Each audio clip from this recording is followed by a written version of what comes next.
Ang init. Bakit ako narito?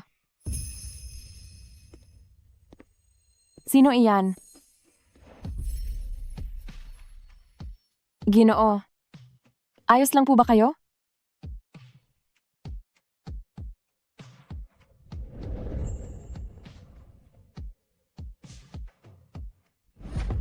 Bitawan mo ako. Tulungan mo ako. Pangako, gagawin ko ang lahat para sa iyo.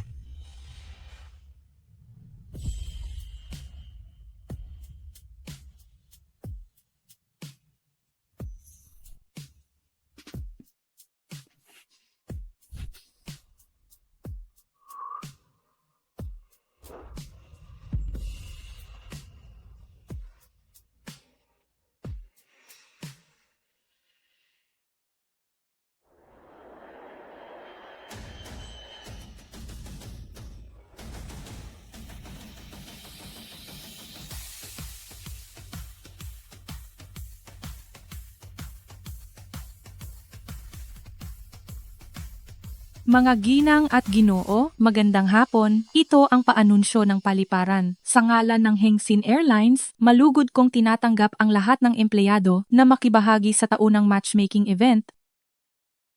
Mame, ang daming gwapong tito. Makakahanap ba tayo ng isa na magiging papi ni Hangbaw?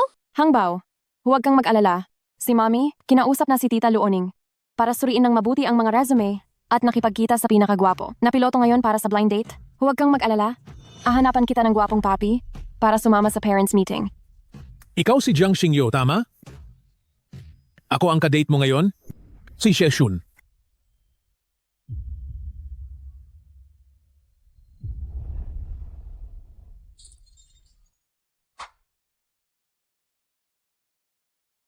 Ito ang gwapong piloto?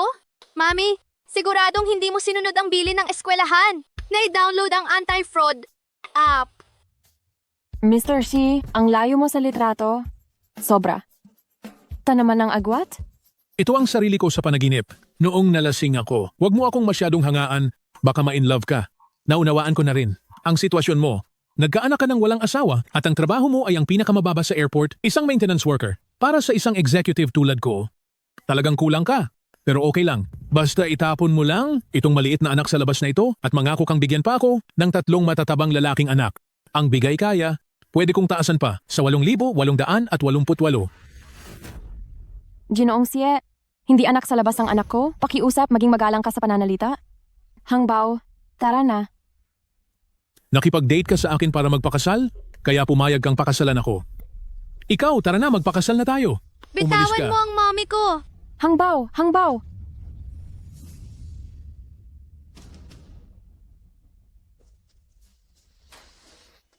Young Master, inutos ng matandang ginang na kailangan mong dumalo sa dating convention ngayon. Umalis kayo sa daanan ko. Li, Si, yan. Lumaki na ang ulo mo. Ang pamilya Li ay nag-iisa lang sa loob ng 18 henerasyon, mahirap na nga ang magkaroon ng anak. 30 ka na. Kung hindi ka pa magpapakasal, sino ang magmamana ng lahat ng kayamanang ito? Ma, abala ako sa trabaho. Wala akong oras. Hindi na kaya ng katawan ko. Kung may kaunti ka pang pagmamahal sa akin, sa loob ng 3 araw, dalhan mo ako ng apo. 3 araw? Ako, hindi ko naman siguro pwedeng Sumama kidnapin ka ang sa bata akin. sa airport. Tara na. Huwag mo akong hilahin. Bitawan mo ako, bitawan mo ako. Hangbaw, Gwapong tiyo, kasal na po ba kayo? Kung hindi pa, pwede po ba kayong maging daddy ko?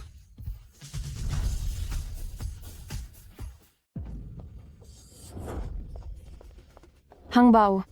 Ayos ka lang ba? Okay lang ako, mami. Tingnan mo, nakahanap pa ako ng gwapo mong asawa.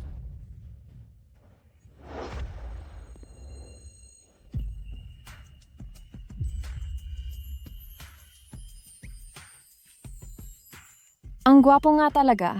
Pero, bakit parang pamilyar to sa akin ang taong ito? Pasensya na. Ang bata ay walang alam. Napakabastos. Wala iyon. Napaka-cute ni Hangbaw.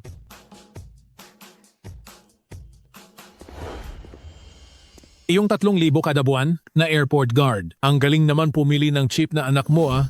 Anong masama sa pagiging guwardiya? Mas matangkad siya kaysa sa iyo, mas gwapo kaysa sa iyo, mas mahusay kaysa sa iyo na sinungaling, na umaasa lang sa photo. Pwede bang ipambili ang pagiging gwapo? Jiang Xingyu, sasabihin ko sa iyo, ako ay isang high-ranking executive ng aviation group. Milyon-milyong sweldo kada taon. Nakita mo ba? Itong suot kong suit.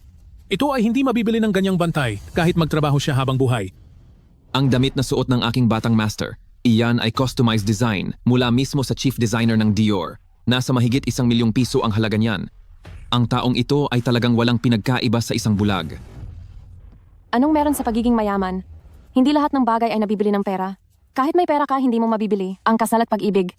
Ikaw na laging nasa maruming pabrika, isang repairman. Anong karapatan mo para pag-usapan ang pag-ibig sa akin? Jiang Xingyu, sasabihin ko sa iyo, inuutusan kita ngayon bilang isang executive. Sumama ka sa akin at magpakasal na tayo. Kung hindi, sisipain kita. Ayon sa Civil Code, sa ilalim ng Artikulo 1041, ang lahat ng tao ay may karapatan sa kalayaan sa pag-aasawa. Wala kang karapatan na pilitin siya. Huwag mo akong paglaruan dito. Ikaw na hamak na gwardiya. Kapag nag-abala ka ulit, isasama kita sa pagsasaayos.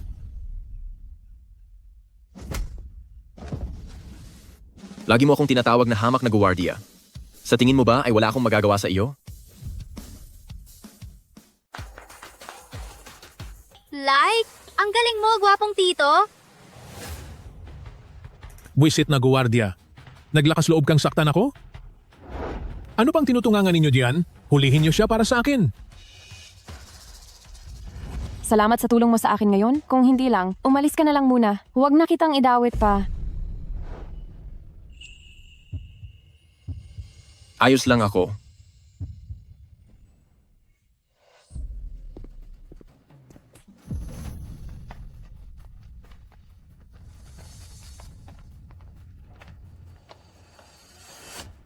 Bitawan mo ako. Bitawan mo ako. Paano naman ang mga gwardiyang ito? Bakit nakikinig sila sa iyo? Ha? Mommy, hindi mo alam. Itong mga guwardyang tito, mga kapatid, lahat sila ni Papa. Lahat ng kapatid ay panig sa pamilya at hindi sa tama. Ganoon ba? Kung sinabi ni Hang Bao, siguro ganoon na nga. Formal akong magpapakilala. Ang pangalan ko ay Li Xian. 30 taong gulang. Dito ako nagtatrabaho sa airline company na ito. Hindi pa ako nagka-girlfriend, ni hindi pa ako nag-asawa. Mayroon akong matandang ina sa bahay. Nag-iisa akong anak. Ang ipon ko, 500 bilyon. 5,000 at isa lang. Hindi problema ang pera. Ang mommy ko ay si Jiang Xingyu. 28 taong gulang siya. Basta't pakasalan mo siya. Magkakaroon ka ng isang cute at matalinong baby na tulad ko. Hang Bao, sino bang nakikipag-date ng ganyan? Ha? Hindi ito date. Mabuti kung ganoon. Akala ko, nagloloko ka tulad ng mga bata? Gusto kitang pakasalan. Pakasalan?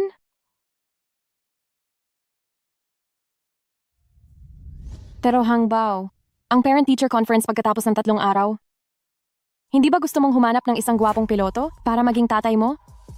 Sa totoo lang, ako, Mami, ang mga mayayamang lalaki, hindi sila mapagkakatiwalaan. Gusto lang ni Hang Bao na maging masaya si Mami.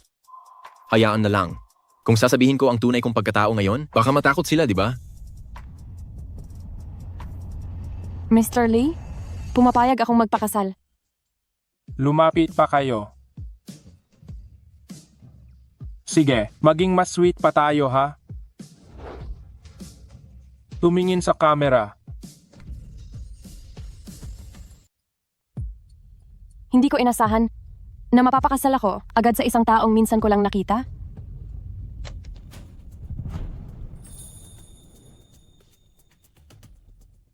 Asawa ko, paanong mayroon kang lisensya sa pagpapalipad ng eroplano?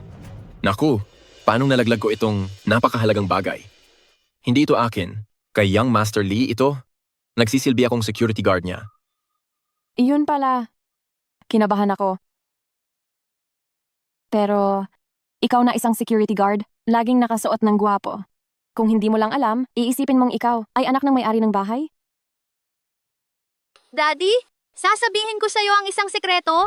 Sa katunayan, ang mommy ko dati ay isang magandang lady pilot. Para sa akin, Kaya siya inilipat at naging repair technician.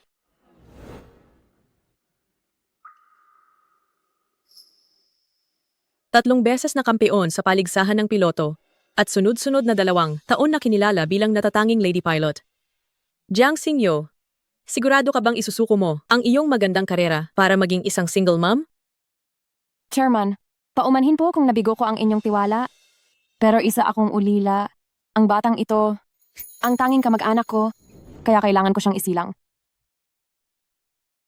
Dahil nakapagdesisyon ka na, hindi na kita pipigilan pa. Ang iyong propesyon, lubos naming kinikilala. Kung papayag ka, maaari kang lumipat sa mas mababang posisyon upang magpatuloy sa serbisyo. Kahit repair technician lang ang mommy, hindi niya pa rin tinalikuran ang kanyang pangarap. At marami siyang nakuhang sertipiko.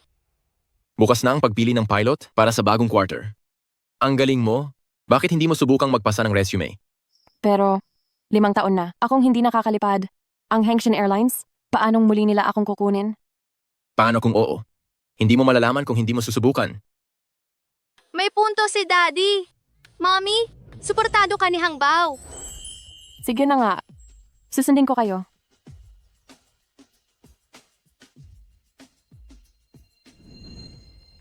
May resume ni Jiang Xingyo na ipinadala sa iyong email.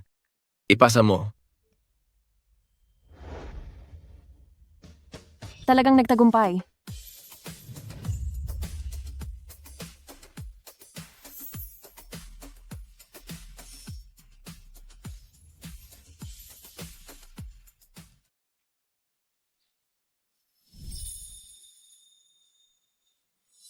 Iyon, ako.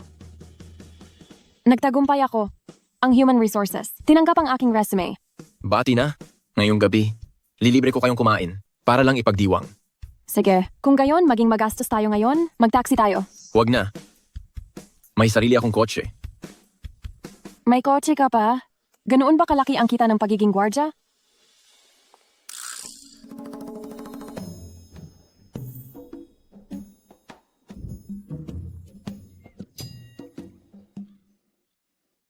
Pinakuha ko si Alo Lin ng ordinaryong kotse, pero sobrang ordinaryo naman ito Mahal. Hindi ba masyadong luma ang kotseng ito? Hindi naman. Sa tingin ko, napakaganda. Tara na. Go, go, go. Aalis na Aalis na tayo. tayo.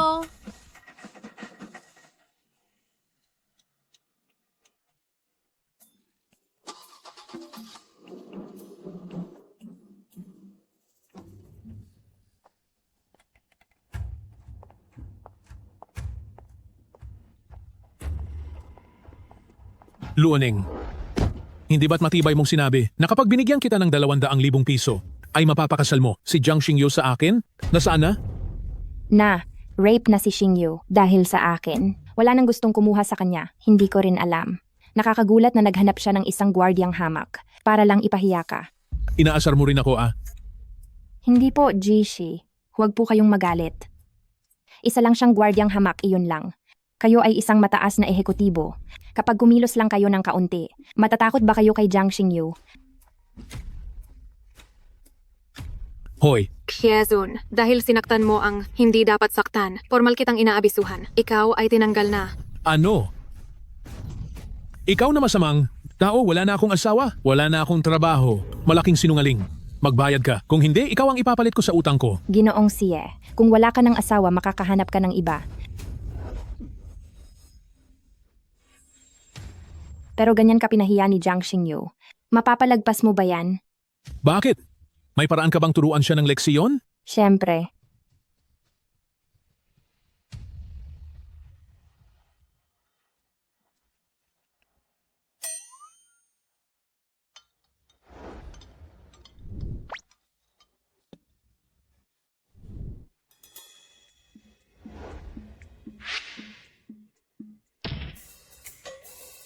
Kung hindi mo alam, akalain mong mag-ama kayo. At ako ang labas. Mommy, dapat kang magtiwala kay Hangbao. Ang pinili ni Hangbao ay hindi mali. Teka, hindi ko pa alam kung sino ang biological father ni Hangbao.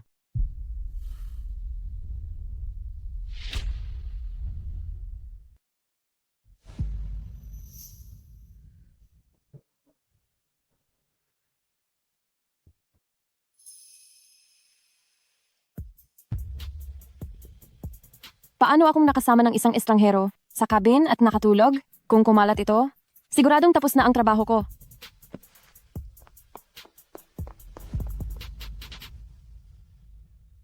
Hindi ko matandaan. Noong gabing iyon, sobrang dilim, kaya hindi ko nakita ng malinaw kung sino siya.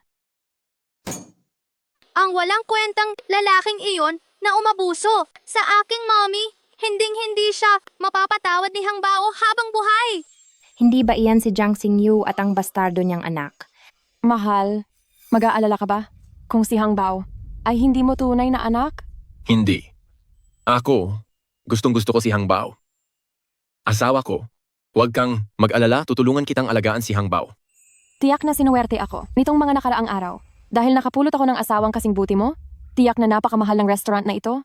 At hindi naman kataasan ng sweldo niya kaya kailangan kong bayaran muna ang bill. Mahal, kumain na muna kayo, pupunta lang ako sa banyo. Sige, mag-ingat ka.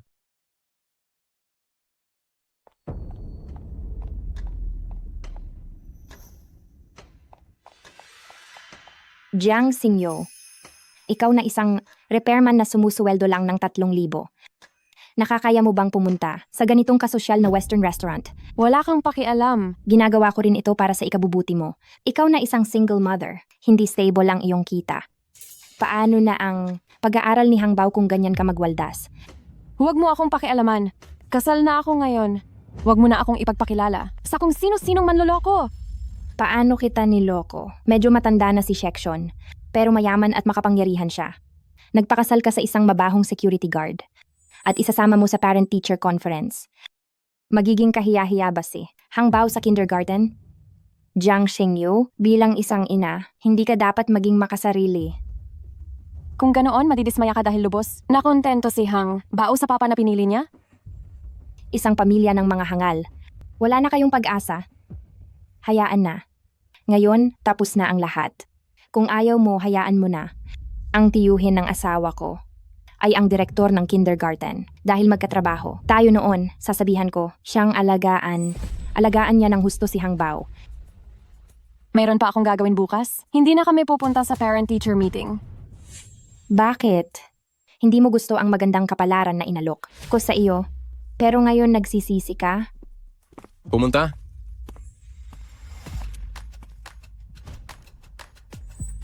Nabalitaan kong ang Hang Bao namin ay isa ring class monitor. Sa isang napakahusay na anak, kailangan nating pumunta sa parent-teacher meeting. Parang nakita ko na ang lalaking ito.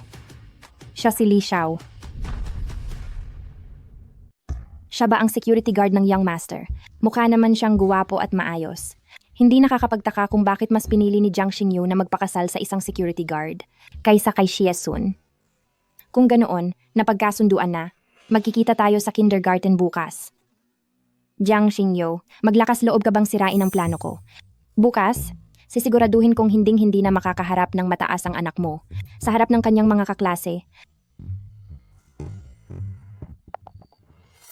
Young Master, si Ji Xiao ang asawa ni Luoning. Si Ji Huaide ay dating super ng inyong ama. Mula nang pumanaw ang inyong ama, ginamit niya ang pagkakataon para magtago sa Board of Directors at maghanap ng sariling pakinabang. Nagtatag pa siya ng Hengxin Aviation Kindergarten bilang lugar ng transaksyon para sa kanyang pansariling interes. Imbestigahan mo ang financial spending ng kindergarten sa mga nakalipas na taon. Masusunod, Young Master. Mukhang ang pagpunta sa kindergarten na ito ay kailangan na. Malinaw na nakipag-usap na ako ng maaga na magbigay ang may-ari ng restaurant ng one-fold discount. Nalantad ba ito? Bakit? Masyado bang mahal ang restaurant? Hindi. Mahal. Kung hindi kaya ang meeting ng magulang bukas, mag-absent na lang kaya kami ni Hang Bao? Bakit? Okay lang sa akin kung inaapi ako, pero ayoko ring makaramdam ng kalungkutan si Hang Bao. Huwag kang malungkot, Mami. Hindi nalulungkot si Hang Bao. May mami si Hang Bao, kaya siya ang pinakamasayang bata. Huwag kang matakot. Nandito ako. Walang sino man ang aapi sa inyo. Tara na. Mamili tayo ng gamit.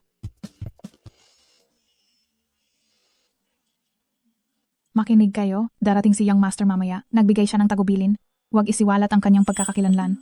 Opo. Mga Maligayang kagalang-galang na pagdating. panauhin? Mahal. Ang sweldo ko, ibabayad ko pa sa tuition ni Hangbao. Masyadong mahal dito and hindi ko kayang bumili. Tara na. Tama si Mommy Daddy. Labag sa batas ang pagnanakaw.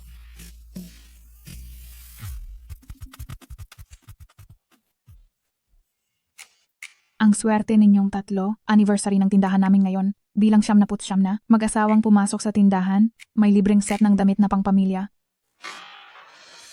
Sige po.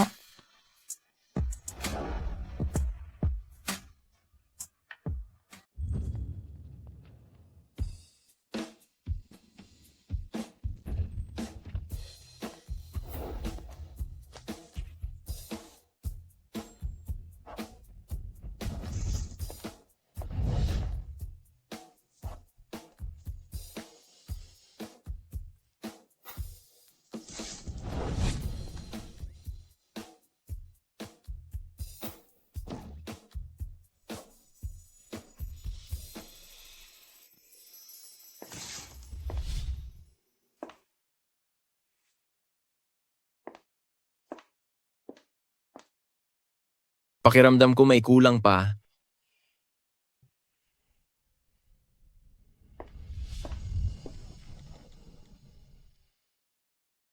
Ipadadala ko sa iyo ang aking lokasyon. Magdala ka ng isang set ng matching pilot uniform para sa mag-ama. Teka, dalhin mo rin ang sagisag ng bituin. Young Master, mana po iyan ng Pamilya Lee. 10 minuto.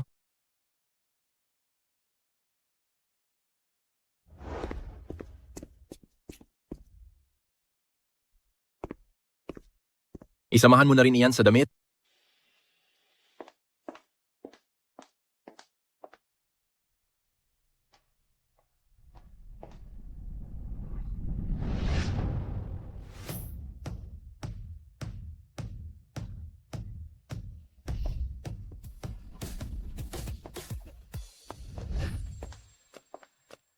Wow, Ningning. Anak mo ba yan? Ang gwapo na kaagad sa murang edad? Halika, yayakapin ka ni tita. Huwag mo akong hawakan. Ang dumi mo. Paumanhin. May germophobia ang anak ko. Ayaw niyang hinahawakan siya ng iba. Iyan ang mga batang sanay sa karangyaan. Ganyan talaga. Ningning, iyang brotse niya mukhang napakagara. Siguradong hindi mura, di ba? Kinuha lang yan ng basta-basta sa cabinet namin. Hindi ko na matandaan kung magkano. Ang brosing iyan ay ang pinakabagong disenyo mula sa Milan Fashion Week. Magsisimula sa 3 million pesos. Isang maliit na bata, ang aksesorya pa lang ay 3 million pesos na. Ningning, ang yaman talaga ng pamilya mo? Bakit hindi pa dumarating si Jiang Xingyu? Ang mga magulang na dadalo ngayon, dapat naka-formal attire. Siya, isang repair technician, saan siya kukuha ng pambili ng damit? Baka mag-uniforme pa siya ng pangkumpuni? Mabuti na lang at wala. Akong ganyang kahiyahiyang magulang.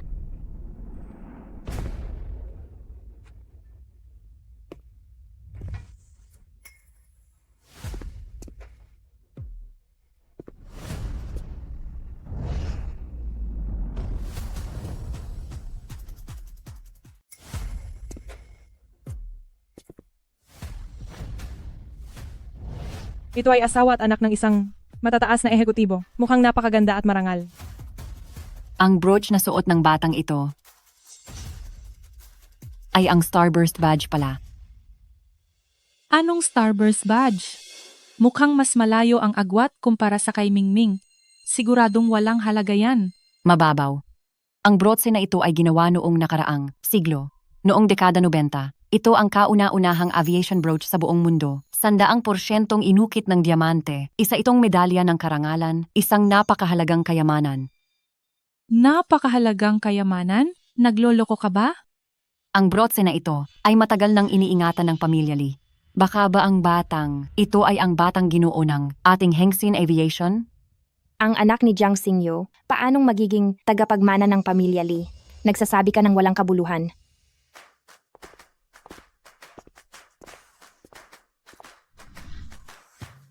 Mga kaklase at guro, magandang araw sa inyong lahat. Ang pangalan ko ay Jiang Hang.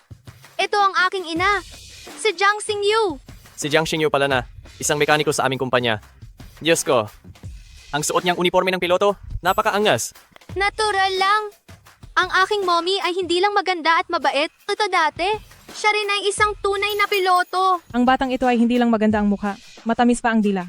Sana sa amin na lang siya.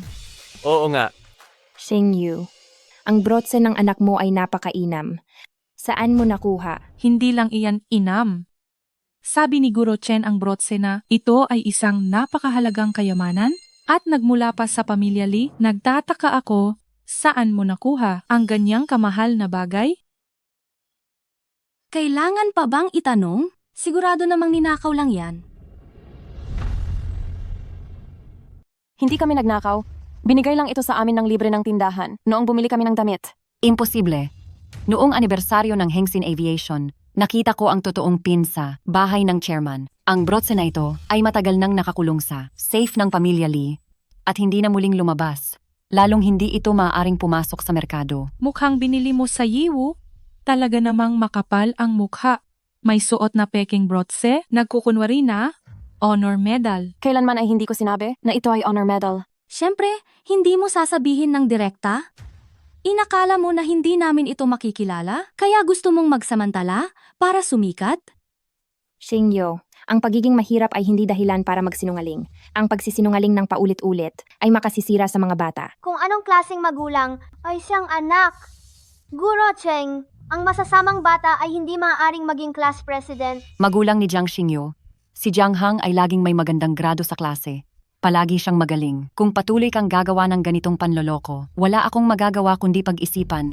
Natanggalin si Jiang Hang sa posisyon ng class president. Humihingi po ako ng paumanhin sa lahat. Padalos-dalos ako. Nag-aalay ako ng paumanhin sa inyo. Hinihiling ko na huwag niyong idamay si Hang Bao. Ang nangyari ngayon ay isang hindi pagkakaunawaan at walang kinalaman sa aking ina, tos hindi niya siya pwedeng apihin. Nakalantad na ang katotohanan, pero hindi ka pa rin umaamin. Hang Bao, hindi ka ba nasaktan? Ang bata ay walang kasalanan. Kahit anong mangyari ay hindi dapat saktan ang bata. Kahit bata pa ay nagsisinungaling na ng paulit-ulit kung hindi tuturuan ng tama, paglaki ay magiging salot lang sa lipunan. Ang paluin ng bata ay hindi masama para maging matino. Ang batang may ganitong masamang ugali ay hindi dapat palampasin. Huwag mong saktan si Hang Bao. Huwag mong saktan ang nanay ko. Para lang masunod ang sarili mong kayabangan, iniudyok mo ang sarili mong anak na magsinungaling, hindi ka karapat-dapat maging magulang.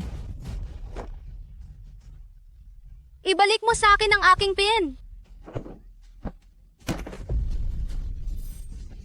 Hang Bao. Hang Bao.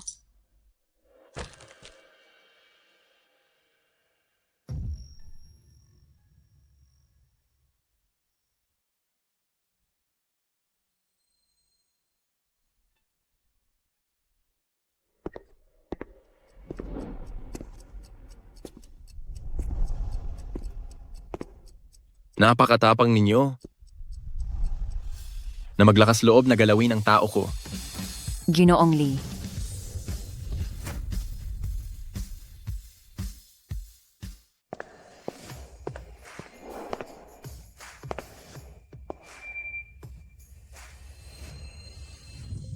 Pasensya na, asawa ko. Na-traffic ako sa daan.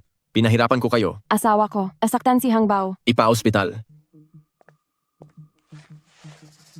Jiang Xingyu, bakit ka na naman nagsisinungaling? Bahagya ko lang, namang naitulak ang anak mo. Bakit siya nasaktan? Wala akong oras para makipagtalo sa iyo. Umalis ka. Bakit ka nagsusungit? Dala mo itong ilang mababahong bodyguard para takutin kami. Kaya ka lumalakas ang loob. Sa totoo lang, may connection sina Xingyu at ang bodyguard. Ano? Ang asawang bigla ang pinakasalan ni. Xingyu ay isang security guard lang sa Hengsin Aviation. Ang ganda ng suot niya. Akala ko kung sinong mayamang may bahay. Isang security guard lang pala ang asawa niya. mahirap na, sige na. Pero masama pa ang pag-uugali. Isang mabuting bata. Nakalulungkot. Nakahanap ng ganyang mga magulang. Sino ang nagsabing hindi? Tingnan mo si Jiming. Ang ganda ng pagkakapalaki. Ang bata talaga ay kailangan ng mayaman na pagpapalaki. Itong brooch na ito. Sino ang sumira? Ako ang nagbasag, bakit? Sumali rin kami. Kaya ano? Magbabayad ba? Siyempre, magbabayad. Isa lang itong peking brooch. Hindi ito kasing halaga ng isang pakete ng importadong merienda ko. 1,000 piso. Sapat na ba? Parang kumain lang ako ng kaunti. Ang brotse na ito ay tinatawag na Star Radiant Spin. Iisa lang ito sa buong mundo at nagkakahalaga ng mahigit 50 milyong piso bilang koleksyon. Dahil kayong tatlo ang magkasabwat sa pagsira. Nito, magbayad kayo ng tig 900,000 piso bawat isa, ipagpapaliban ko na ang barya. Ano? Anong biro iyan? Sa anak ko pa talaga kayo nagtangka ng pangi-scam? Nababaliw na ba kayo? Buong araw nakaupo sa guardhouse, walang ginagawa at naghihintay lang ng sweldo, sawa na sa ganyang buhay, hindi na umuunlad. Nagdala ng peking brotse para manloko, gusto mo bang yumaman agad? Talagang mahirap makipag-usap sa mga gwardiya na walang pinag-aralan at walang diploma. Alam nyo ba na ang paninira ng puri ay may bayad? Kung makakita ng scammer, dapat ipagbigay alam sa pulis para maparusahan siya ng mga pulis. Mahal, naghihintay pa si Hangbao sa ospital? Bakit hindi na lang natin hayaang magkasundo na lang tayo? Huwag kang mag-alala. May kaibigan akong nag-aalaga kay Hangbao, walang problema. Ngunit itong brotse, dapat nilang bayaran. Jiming na estudyante, magkaklase pa rin kayo ni Jiang Hang. Huwag kayong maging masyadong matindi sa inyong ginagawa. Bata pa siya, kung mawawala ang kanyang mga magulang, mapupunta siya sa ampunan. Tama na, Ming. Dahil kay Teacher Cheng, pagpapatawarin na lang natin ang panloloko niya. Jiang Xingyu, bakit hindi mo pabilisan at umalis? Kasama ang mabaho mong asawa na gwardiya. Kundi, matatanggal sa eskwela ang anak mo. Teacher Cheng, naalala ko 30 taon ka na sa industriya ng abyasyon. Nakita mo na ang maraming mahalagang koleksyon ng mga tanyag na pamilya. Tumingin ka ng mabuti. Ang brotse na ito ba ay totoo o peke?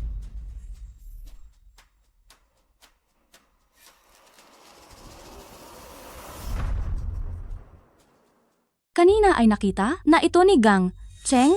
Ang brotse na ito ay peke. Kailangan nyo ba talagang ipahiya ang sarili ninyo? Magising ka? Peke ay peke. Kahit tingnan mo pa ito ng 100 beses, hindi ito magiging totoo. Si Gni Cheng ay tapat sa kanyang buhay at may mataas na reputasyon. Kahit bantaan mo pa siya, hinding-hindi siya magsisinungaling. An mahal, sabihin mo sa akin ang totoo ba ang brotse na ito? Ito ay totoo. Bakit ka bibigyan ng tindera ng ganoon kamahal na bagay? Sino ka ba talaga? Ipapaliwanag ko sa iyo mamaya. Tingnan mo, kahit ikaw mismo hindi ka naniniwala na totoo ito, nagbabalak ka pang gawing totoo ang peke. Jiang Xingyu, naaawa talaga ako sa iyo. 3 taon na ang nakalipas, niloko ka ng matandang lalaki at nabuntis ka bago ikasal. Sa wakas ay nagbago na ang iyong buhay. Pero ngayon, nakahanap ka pa ng asawang mahilig manloko. Bagay kayo sa isa't isa. Ang isang duwag na tulad mo ay hindi makakahanap ng mabuting lalaki? Hindi. Ang brotse na ito ay totoo. Ito ay ang star emblem. Ang mga bituin ng diamante ay humihiwa sa pakpak ng ulap. Ang umaagos na liwanag ay nagpapatibay sa pilak na sinag. Sinasabi ko sa inyo, sigurado ako ng 100%. Ito ay isang tunay na Starglint badge. Sa mundong ito, walang sinuman ang makakagawa ng gayong mataas na kalidad na peke. Diyos ko, kayo, sinira ninyo ang napakabigat na kayamanan na ito. Dapat lang kayong mamatay. Hindi maaari, Guro Cheng. Nagkamali ka lang sa pagtingin. Silang dalawang mag-asawa ay mga simpleng manggagawa lamang. Paano naman magkakaroon ng ganoon kamahal na badge? Tama. Kagabi lang sinabi ni Jiang Xingyu na ang badge na ito ay galing sa may-ari ng tindahan. Paano naman magbibigay ang may-ari ng tindahan ng ganoon kamahal na badge nang walang dahilan? Guro Cheng, ang guro ay dapat magpakita ng kabaitan, hindi ka dapat magpatalo sa pagbabanta at protektahan si Jiang Xingyu. Dahil totoo ang badge at nasira na ito ngayon, paano ito mababayaran? Kung magbabayad sila ng mahigit 30 milyong piso bawat isa, baka maging lubos silang bangkarote. Hindi nila kayang bayaran ang ganoong kalaking halaga. Baka mapunta pa sila sa listahan ng mga may masamang utang, di ba? Guro Cheng, hindi ito biro na dapat paglaruan. Sinasabi ko sa inyo, isinusumpa ko sa buhay ko. Walang kasinungalingan dito. Ang pagsira ninyo sa isang medalya ng karangalan ay magdudulot sa inyo ng pagkabilanggo. Alam ko na. Siguro Cheng ay talagang palaging paborito. Si Jiang Hang. Sigurado akong pinagtatakpan mo ang mga magulang niya. Guro Cheng. Siya rin naman ay estudyante ninyo. Bakit kayo sobrang paborito? Hindi kaya tinanggap ninyo ang suhol nilang dalawa? Kayong mga tao, talagang hindi kayo mapakiusapan. Ayaw ninyong aminin ang pagkakamali at naninira pa ng iba. Maghintay na lang kayo ng abiso mula sa abogado. Wala akong pakialam kung siraan mo ako, pero naglakas loob kang siraan si Guro Cheng. Sino ka sa tingin mo? Naglakas loob ka ring sampalin ako? Wala akong kaugaliang saktan ang mga babae. Kung hindi ninyo mababayaran ang pera, maghanda na kayong makulong. Ang pulis ay naghahanap din ng katotohanan. Walang dahilan. Paano naman magkakaroon kayo ng ganyang kamahal na medalya? Basta, mas mapapahamak ka kapag nagsumbong ka sa pulis. Sinabi ni Guro Cheng. Ang brotse na ito ay nagmula sa pamilya Lee. Tiyak na ninakaw mo yan mula sa pamilya Lee. Ayan na, hindi ako maniniwala. Kung magsisinungaling ka, paulit na, ikaw ang panganay na binata ng pamilya Lee? Hindi ko kailangan magsinungaling. Ako nga.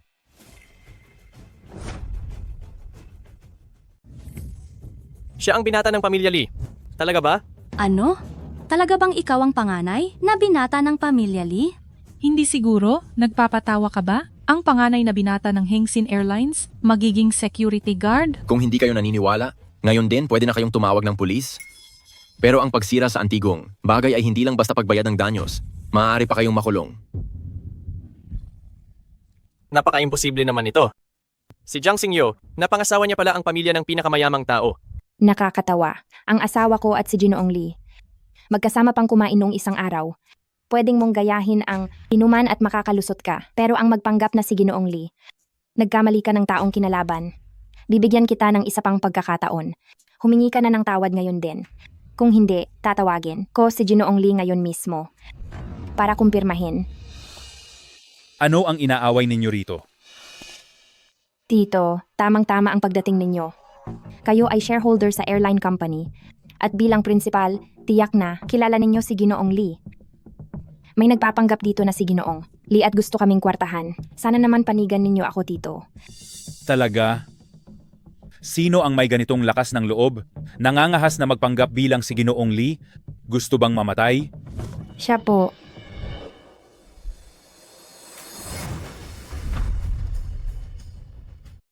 Si Lee Sian, bakit ka nandito sa kindergarten namin? Sa susunod na buwan na ang panibagong eleksyon ng Board of Directors. Bago pa man iyon, hindi ko hahayaang sirain. Ninuman ang plano ko.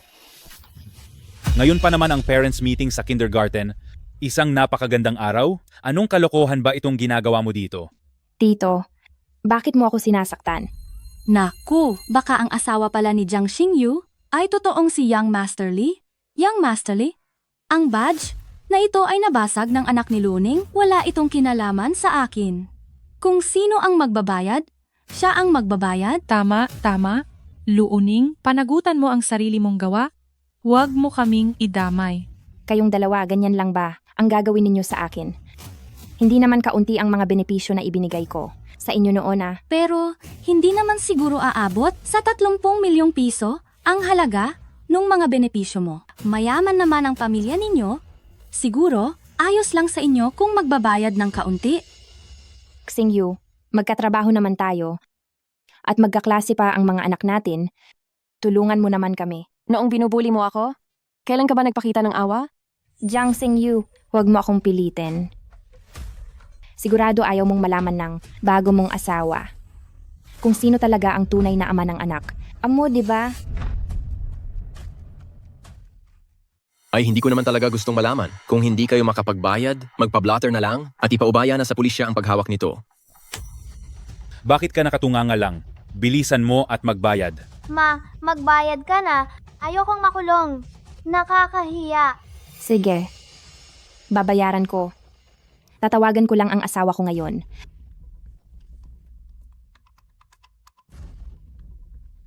Mahal, may nangyaring gulo sa eskwelahan ni Mingming. Pwede mo bang padalhan muna kami ng 500 milyong piso?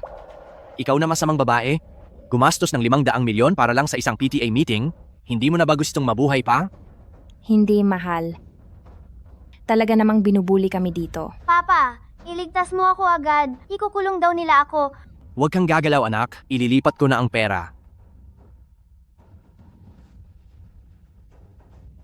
Ibibigay ko na sa inyo ang pera. Pwede nyo na ba kaming palayain? Mayroon nga pala. Mukhang malaki-laki ang nakurakot nila sa Hengxin Aviation sa loob ng maraming taon. Sira ang Xinghui chapter. At gusto nyo na lang tapusin sa pagbabayad ng danyos? Hindi siguro ganun kadali iyan. Tama.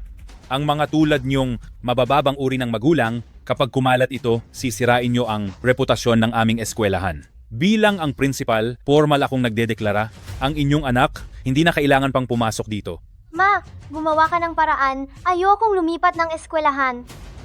Tama ang sinabi niya. Ang mga nagkamali ay dapat maparusahan. Bakit hindi pa kayo umaalis? Nandito pa ba kayo para magpakahiya? Mingming. Mingming.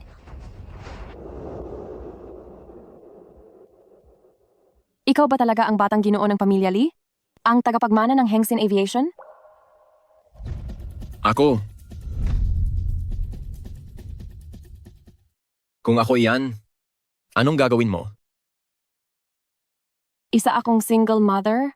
Ang katulad mong may ganyang katayuan? Hindi ako bagay para sa iyo. Kung ganoon, maghiwalay na lang tayo. Mukhang hindi pa talaga ako lubos na pinagkakatiwalaan ni Xingyu. Tungkol sa aking pagkatao, sa ibang pagkakataon na lang siguro. Ano ba ang iniisip mo? Niloloko ko lang sila. Kilala ni Li Xiao ang headmaster, kaya lang ako binigyan ng respeto ng headmaster. Kung mayaman ba ako o wala, hindi mo pa ba alam? Kung ganoon, ano naman ang tungkol sa badge na iyon? Ang panloloko ay ilegal, alam mo ba iyan? Ipinahiram iyon sa akin ni Li Xiaoye. Mabuti na lang at nagbayad sila ng danyos. Kung hindi, hindi ko alam kung paano ko ipapaliwanag. Hindi mo ako niloko? Kung hindi ka naniniwala, dadalhin kita para patunayan. Hindi na kailangan. Napagdesisyonan kong magtiwala sa iyo. Pero kailangan mo ring manggako sa akin na hindi mo kami lolokohin ni Hangbao, okay? Hindi kita lolokohin. Ngunit ayoko ring mawala ka. Nasa ospital pa si Hangbao? Tara na, bisitahin natin siya.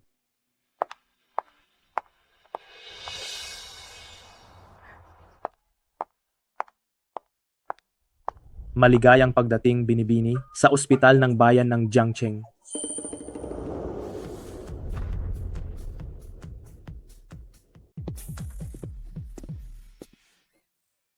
Ang mga mayayaman talaga, napakaarte. Kailangan pa ng napakaraming tao na sumalubong para lang magpatingin. Kuya, Magkakilala kayo? Kasamahan sa trabaho. Siya ang binata ng pamilya Lee. Sa kanya ko hiniram ang brotse ko. Iyon pala. Ginoong Lee, salamat sa pagpapahiram mo ng brotse. Ngunit paumanhin, ito ay nasira ng iba. Ito ang bayad pinsala na 50 milyong piso. Kunin mo muna. wow, ito ay parang biyaya galing sa langit. Hindi nga nagkamali ang manghuhula. Malakas talaga ang swerte ko kamakailan. Ayos lang. Marami kaming mahahalagang bagay sa bahay. May kailangan tayong pag-usapan. Pumunta ka muna doon, susunod ako sa inyo mamaya. Sige.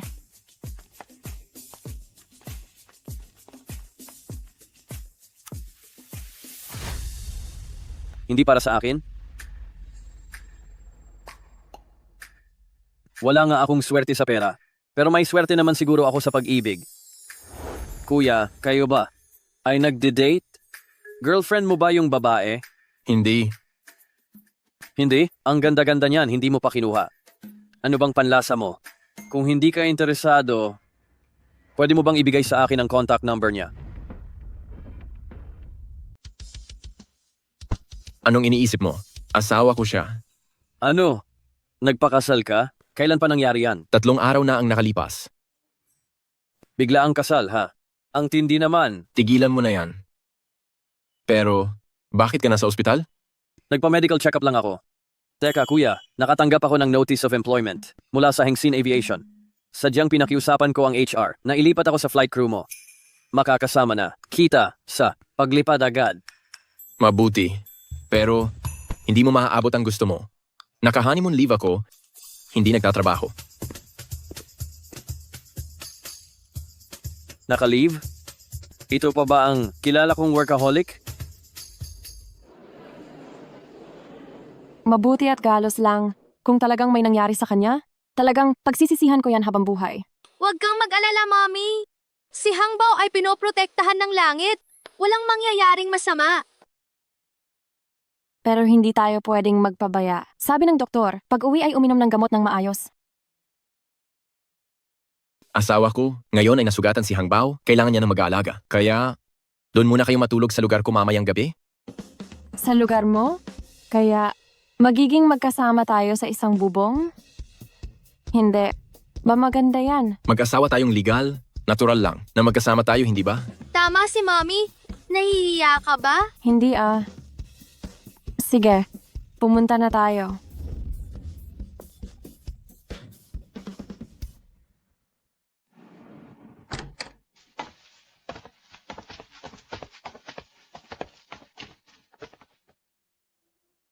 Daddy, ang laki naman ng bahay niyo, ha?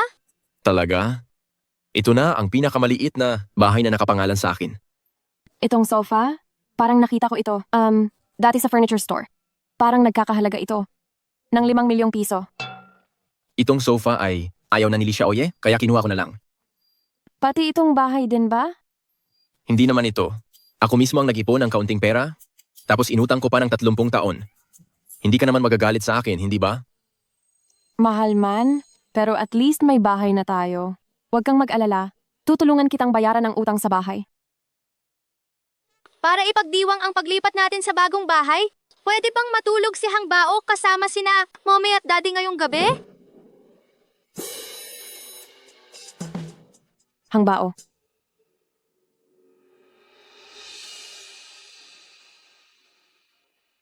Aba, ba't gising ka pa? Hindi ka ba sanay? Hindi. Mommy, Daddy, masakit ang ulo ko. Hangbao.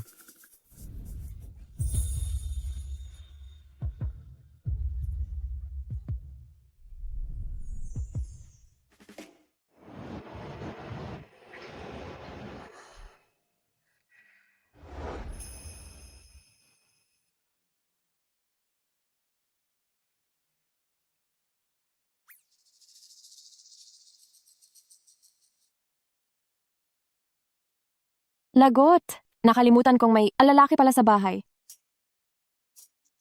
Mommy, baka malate ka na sa interview mo ngayon. Alam ko na, babangon na si Mami. Tara na. Ihahatid kita.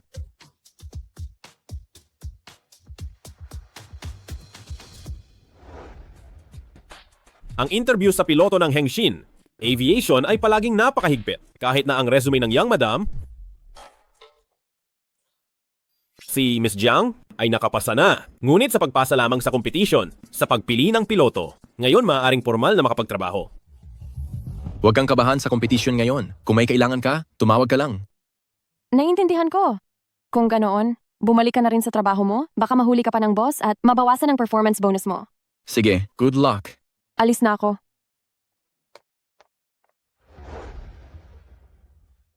Asawa ko, inayos ko na ang lahat. Ngayong taon, siguradong makukuha mo ang pagiging piloto. Salamat, mahal. Hindi ko bibiguin ang iyong mga inaasahan. Ningning, kung maging piloto ka na, maaari mo ba kaming isama sa flight crew mo? Gusto ko ring mag-promote at tumaas ang sweldo. Kung ganoon, magtataksil pa ba kayo sa akin sa susunod? Nagpa-imbestiga ako. Si Young Master Lee ay kasalukuyang nagtatago ng pagkatao at nagtatrabaho bilang piloto sa Hengshin Aviation. Imposibleng pumunta sa kindergarten ang isang taong may ganong kalaking katayuan, hindi ba? Na-scam lang kayo. Iyon pala. Isang hamak na security guard? Nagsinungaling na siya, si Young Master Lee, para linlangin kami? Ningning, huwag kang mag-alala. Kapag nakita namin ulit si Jiang Xingyo, tutulungan ka naming turuan siya ng leksiyon.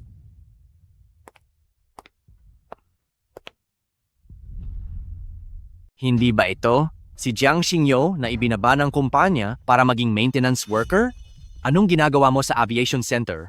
Bumalik ako para sumali sa selection competition. 3 taon na ang nakalipas, nabuntis ka ng hindi pa kasal, sinira mo ang pangalan ng Hengshin Aviation, kumalat ang balitang ito. Bakit may mukha ka pa ring bumalik? Siguro, Mahirap ang buhay ng maintenance worker. Palaging nakikihalubilo sa maintenance hangar para silang namumulot ng basura. Paano sila magiging kasing ganda at kasing kinang namin na mga flight attendant? Walang mababa o mataas na trabaho. Kung wala kami ng mga maintenance worker na nagpapanatili ng kaligtasan, paano kayo makakalipad ng panatag? Nagpapanggap kang banal? Nanatili ka sa Hengxin Aviation dahil wala kang ibang mapupuntahan. Kaya nagiging maintenance worker ka na lang para mabuhay, para masuportahan mo ang walang kuwentang anak mo. Huwag ganyan.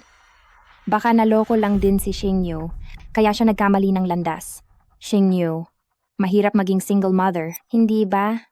Paano kung bigyan na lang kita ng 200,000 piso 200,000 at umatras ka na sa kompetisyon ngayon? Hindi ko kailangan ng limos mo. Ako at ang anak, ako ay masayang-masaya ngayon. Matigas talaga ang ulo, anak sa isang matandang lalaki na mahirap at pangit. Gaano naman kaya yan kaganda? Anak sa kung sinong lalaki hindi nahihiya, ipinagmamalaki pa? Walang hiya. Sobra kayong mabait sa pagharap sa ganyang babaeng walang kahihiyan? Ano pa ang ipapaliwanag?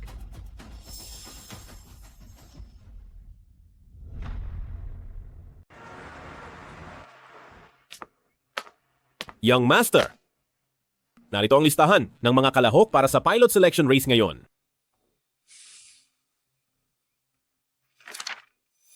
Bakit kasali rin si Luoning?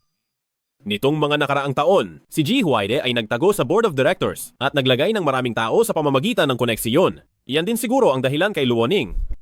Hindi maganda, nasa panganib ang aking asawa. Anong gagawin mo?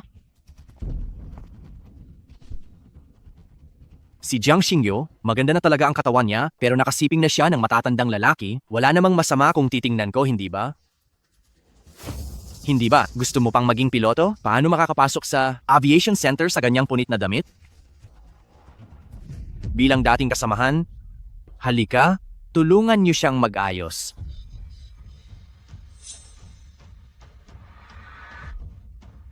Bitawan niyo ako. Kapag pinalaki namin ang isyu, tiyak na madidiskwalipikasi Jiang Xingyu sa kompetisyon. Ako lang ang pwedeng maging kampiyon sa selection race ngayong taon. Huwag niyo akong hawakan. Wala ka ng hiya, nakipagtalik sa matandang lalaki? Bakit ka pa nagdradrama? Dahil sa pagpapalit lang ng damit? Oo nga, tinutulungan ka lang namin. Tigil.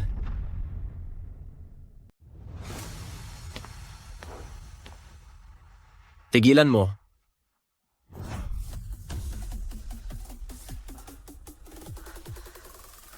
Pambubuli ng empleyado sa harap ng maraming tao. Ganyan ba? Kayo sinasanay ng Hengxin Group? Sino ka ba, putsa? Inaayos ko lang itong isang maintenance worker. Anong pakialam mo? Asawa ko siya. Kung inaapi ninyo siya, natural lang na bawiin ko iyon. Pogi, itong babae na ito ay nagkaanak ng wala sa kasalsa. Isang matandang lalaki 3 taon na ang nakakaraan. Ganoon ka ba kaatubili na maging stepdad ng iba? Kahit na security guard ka lang, at least maganda naman ang mukha mo, bakit mo ipagkakatiwala ang kalahati ng buhay mo sa walang kuwentang ito? Bakit hindi mo subukan na isipin ako? Mabait si Xingyu. Karangalan kong makilala siya. Kung susubukan niyo pa siyang saktan, magiging pareho kayo ng kalalagyan niya. Dalhin niyo siya. Huwag niyong sirain ang laro niya ngayon. Tingnan natin kung sino ang magtatangkang gumalaw sa akin. Ang tiyuhin. Ko ay shareholder ng Board of Directors. Huwag mo akong galawin. Kailangan ko pang sumali sa laro ngayon.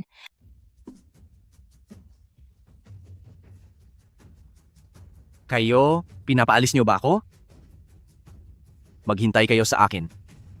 Mahal, si Ji Xiao ay kilalang may connection. Hindi ba magiging problema ito para sa iyo? Asikasuhin ko ang mga bagay na ito. Ikaw, sumali ka lang ng maayos sa laro. Salamat mahal.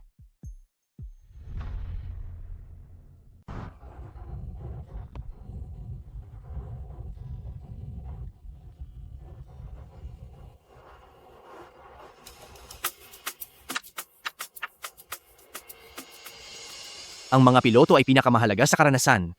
Si Jiang Xingyu ay naging mekaniko sa loob ng 5 taon. Sa tingin ko, hindi na niya alam kung paano gamitin ang control stick. Mahal? Tiyak na may pagkakataon ka pa. Tama.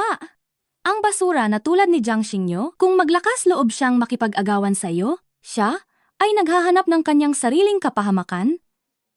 Huwag kayong mag-alala. Lahat, kapag naging kapitan ako, tiyak na hindi ko kayo pababayaan.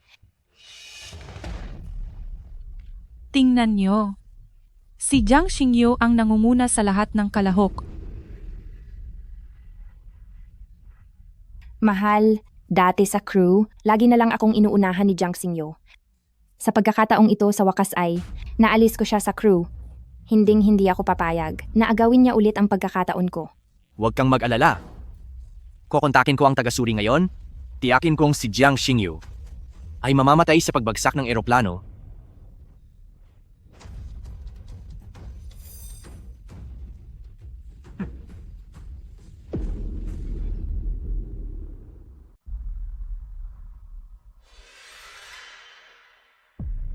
Pag-uulat sa tore ng kontrol, may nakitang hindi matukoy na ulap sa harap, humihiling na bumaba.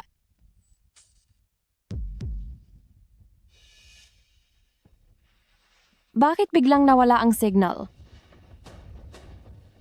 Pag-uulat sa tore ng kontrol, lilipat na ako sa manual na pagmamaneho?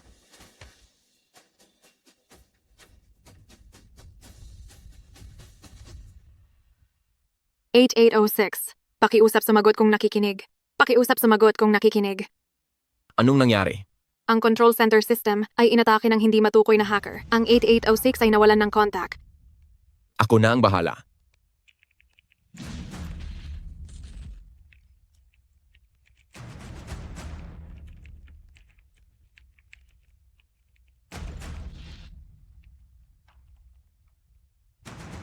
Starfruit, wala kang dapat mangyari.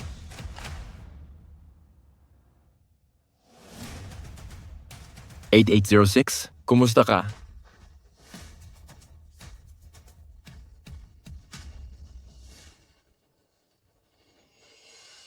Pag-uulat sa tore ng kontrol, matagumpay na nakatawid ang 8806 sa mga ulap at maayos na bababa.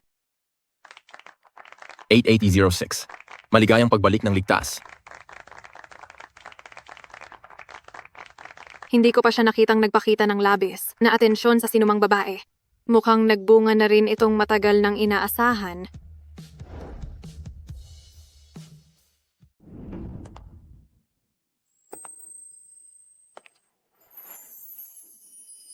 Ginangjang, binabati kita sa pagkapanalo mo bilang kampeon sa pagpili ng piloto. Sa ngalan ng lahat ng crew, inaanyayahan kitang sumali sa amin. Salamat, patuloy akong magsisikap.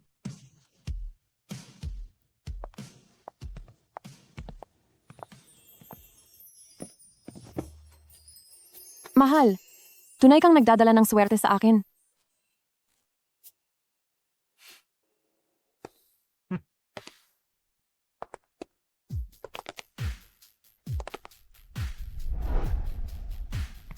Naging kapitan lang naman. Bakit ka masyadong mayabang? Tama. Hindi ba't nagpakasal lang siya sa isang walang kapangyarihan at walang pera na amoy tsinelas na guwardya? Pagdating sa pagpapakasal, mas maganda ang asawa ni Luoning. Ang tiyuhin ni Ji Xiao ay isa sa mga shareholder ng Hengxin Aviation. Ang dibidendo lang ng kumpanya bawat taon ay nasa 10 milyong piso. Kaya dapat kayong umasa sa pagtingin ni Ji Xiao para mabuhay. Huwag na ninyong inisin pa si Jiang Xingyu. May kahihiyan din siyang pinangangalagaan. Sige, nandito tayong lahat ngayon. Sa makalawa, kaarawan ko. Tara, pumunta kayo sa bahay para sa birthday party ko. Ningning, palagi kong naririnig ang tungkol sa nakahiwalay na villa na tinitirhan mo. Sa wakas, makakaranas na rin ba kami ng kakaiba? Oo naman. Jiang Xingyu, siguraduhin mong makakapunta ka sa Makalawa, ha? Abala kami. Hindi kami makakapunta. Nakakawalang gana? Pumunta ka. Libreng kainan, bakit hindi ka pupunta? Bakit? Si Ji Xiao ay nagsisilbi lamang bilang kapitan sa Hengxin Aviation. Nagbayad siya ng eksaktong 100 milyong piso bilang bayad pinsala. At meron pa, siyang nakahiwalay na villa na matitirhan. Kaya naghihinala ka na may mali dito. Ano na? Nakapagdesisyon na ba kayo? Pupunta ba kayo o hindi? Sige, pupunta kami.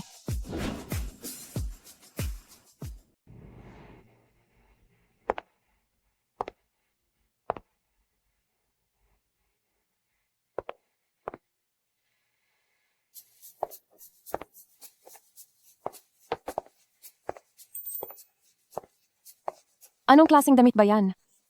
Kumusta? Pinili ng anak ko. Maganda ba?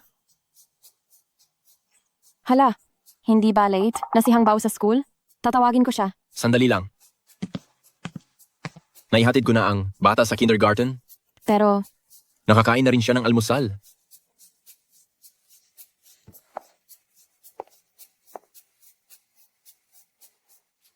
ang galing mo pala. Napakahusay mong ama. Salamat asawa ko. Halika, tikman mo ang luto ko.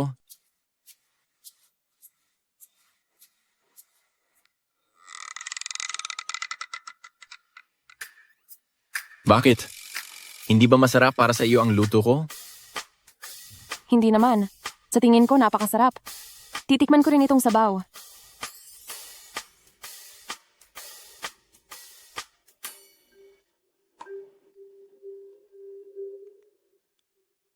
Asawa ko, ang sabaw na niluto mo, sobrang sarap talaga. Pero sa susunod, huwag mo na ulit itong gawin. Talaga? Susubukan ko rin. Teka lang, Ano ba yan? Hindi ito pagkain ng tao.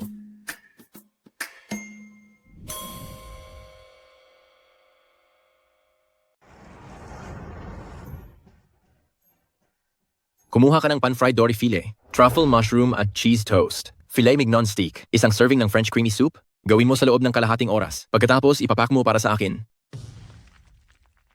Ano pang hinihintay mo? Bilis! Masusunod po. Kahapon sa harap ng aking asawa, nakakahiya talaga. Dapat ko itong bawiin.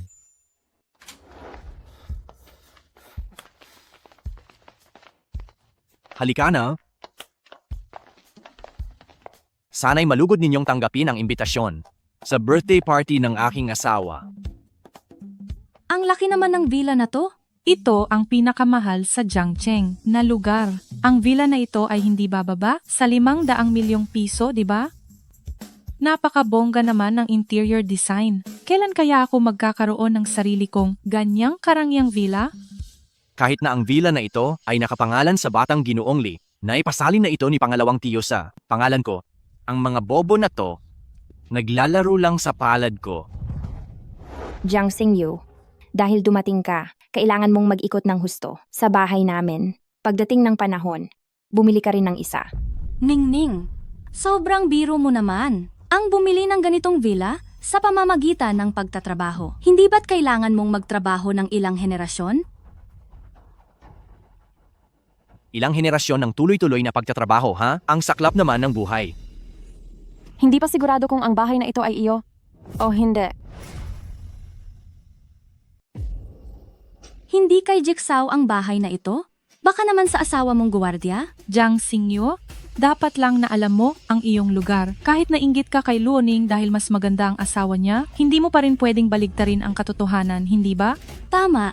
Isang guwardiya na kumikita lang ng 3,000 kada buwan? Paano makakabili ng ganito karangyang villa? Sa tingin ko, inggit ka lang kay Luoning. Mabait ang asawa ko at hinding-hindi ako maiinggit sa kanya. Puro kayabang. Ang peke ay peke. Kahit gaano pa siya katigas magsalita, hindi iyon magiging totoo. Hayaan na lang natin siyang magyabang. Tara, pasok na tayo.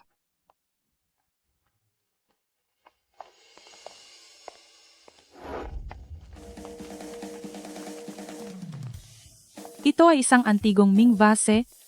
Bilisan mo at kuhanan mo ako ng larawan.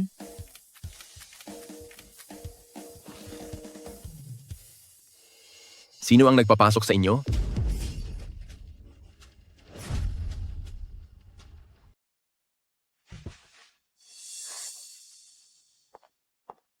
Asawa ko, hindi ba't sabi mo may biglang kailangan si Ginoong Lee, kaya pinapunta niya muna ako rito? Bakit mas nauna ka pa sa akin dito?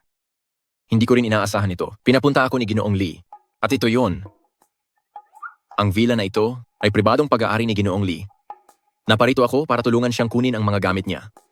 Kaya pala, Nagsisinungaling talaga sina Ji Xiao at Luoning. Hambog na guwardiya, ito ang villa ng pamilya ni Ji Xiao, hindi nga sila nagsasalita, anong pinagkukunwari mo dyan? Tama. Para kang ikaw ang may-ari ng villa na ito. Walang hiya. Hambog na guwardiya, nang walang pahintulot ng may-ari, pumasok ka sa bahay namin. Tinatawag yang illegal trespassing. Maaari kitang idemanda. Alam mo ba, itong sirang blue and white porcelain vase ay personal na binili ni Ginoong Lee sa isang charity auction at isa itong Ming Dynasty blue and white porcelain vase. Ang isa nito ay nagkakahalaga ng 3 milyong yuan. 3 milyon? Ji Xiao, nabalitaan ko na may connection ka sa Hengsin Aviation. Hindi ko inakala na may connection ka rin pala kay Ginoong Lee. Ji Xiao, kung ganoon kayo kaganda magkaibigan ni Ginoong Lee, hindi mo siguro ako pagbabayarin, hindi ba? Siyempre hindi. Maraming koleksyon sa safe ko. Magbabayad na lang ako kay Ginoong Lee ng isa pa. Talaga? Maaari mo ba kaming ipakitaan para makita rin namin? Anong ipakikita? Ang bawat isa sa inyo ay mapupusok kung masira nyo ang koleksyon. Makakabayad ba kayo? Saan ako kukuha ng napakaraming sinaunang koleksyon? Hindi ba't pinahihirapan nyo ako?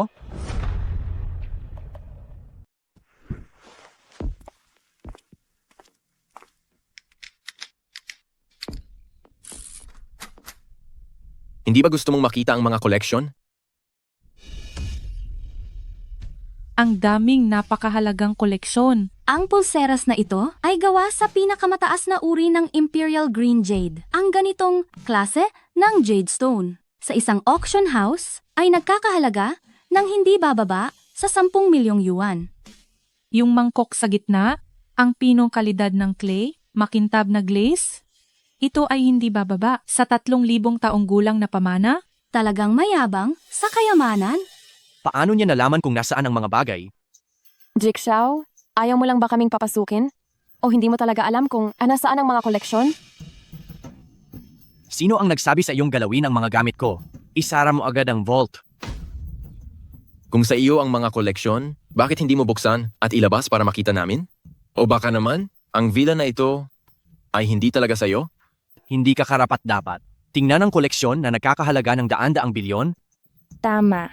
Ang mga antik na ito ay napakahalaga. Kami mismo ay nag-aalangan na ilabas ang mga ito. Natatakot kaming magkaroon ng gasgas o mabangga, kaya hindi namin ilalabas. Sige, kung hindi mo kami papayagang tingnan ang mga koleksyon, dapat ka pa rin magbigay ng kung anuman para sa mga bisita, di ba? Ano? Hayaan mo na lang nakatayo ang mga bisita? Pagkain lang ba? Ihahatid ko na sa inyo ito ngayon.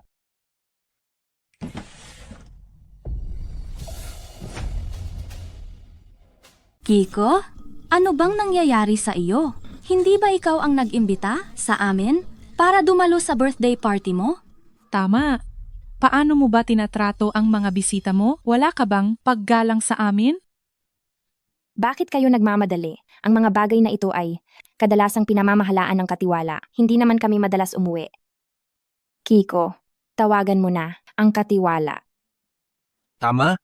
Mabahong gwardiya. Tatawagin ko na ang katiwala ngayon. Tingnan natin kung paano kita bibigyan ng leksyon. Anong nangyayari? Sagutin mo ang telepono. Kiko, kapag nagsimulang magsinungaling ang isang tao, kakailanganin niya ng hindi mabilang na mga kasinungalingan upang pagtakpan ito. Kung hindi, mabuti pang magsabi ka na ng totoo sa amin. Bakit ka nagmamadali? Busy lang ang linya. Parating na si Manong Chen.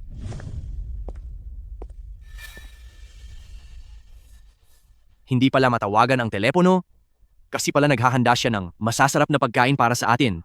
Lagot, bakit dumating ngayon si Binatang Kiko? Hindi kaya mabubuking ang paglipat ko ng ari-arian ng walang paalam? Ang dalawang ito ay Michelin 5-star chef. Ang galing naman! Oo naman, para lang sa pag-iimbita sa inyo. Nagpagod na kaming mag-isip. Ang mga black truffle at caviar na iyon, ipinahahatid pa ni Kiko galing Pransya. Black truffle? Iyan ang hari ng mga pambihirang pagkain sa mundo. Balita ko, isa lang ay nagkakahalaga na ng 70,000. 70,000?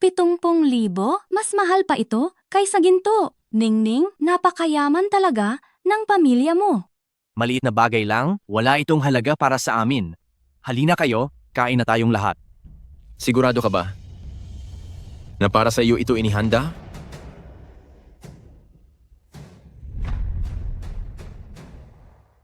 Ito ang villa namin. Hindi ito ginawa para sa akin. Para sa iyo ba ito ginawa? May mga tao talaga? Mahirap na nga. Mayabang pa. Hindi tinitingnan ang sariling kalagayan. Tama. Sa tingin ko, sa sobrang hirap niya, ay naglulunoy na siya sa kalokohan. Tama na. Kung matitigas ang ulo nila, hayaan nating kumain sila ng kaunti. Tayo na ang kumain. Tara.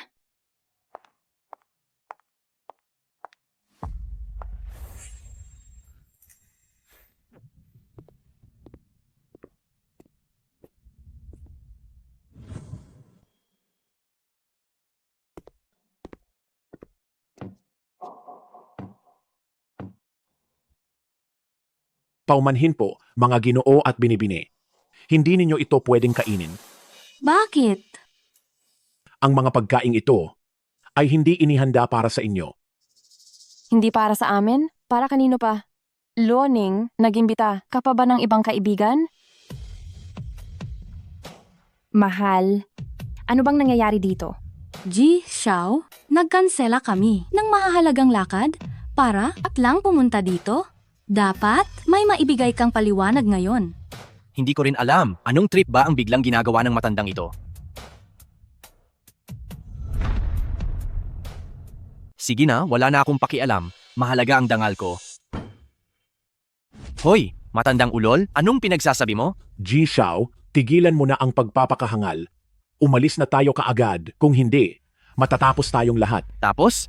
Anong tapos? Ikaw ang matatapos. Tanggal ka na ngayon. Umalis ka. Sige, aalis ako. Magpaingay ka, mas maganda kung guguho ang langit. Bilisan mo't umalis.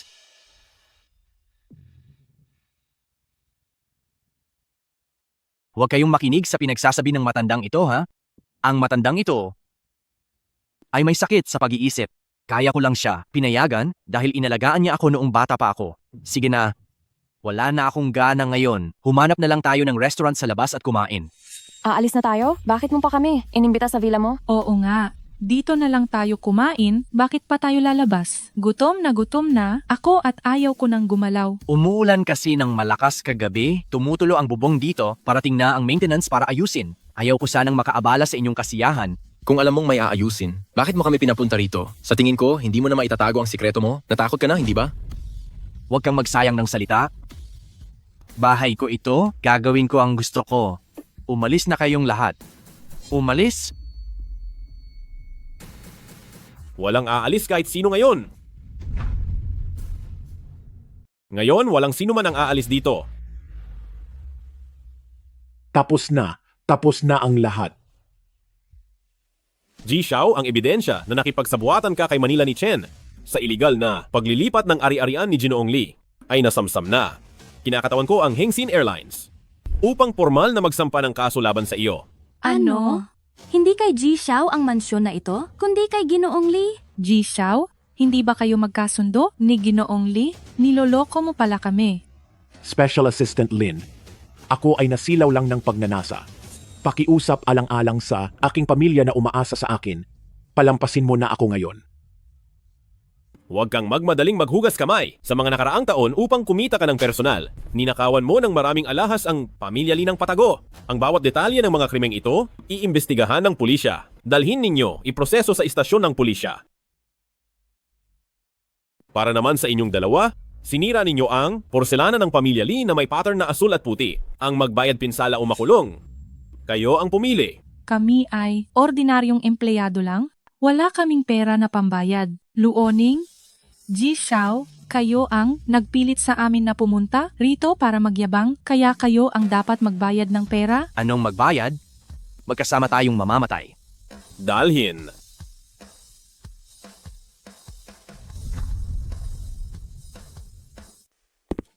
Halika na, mahal.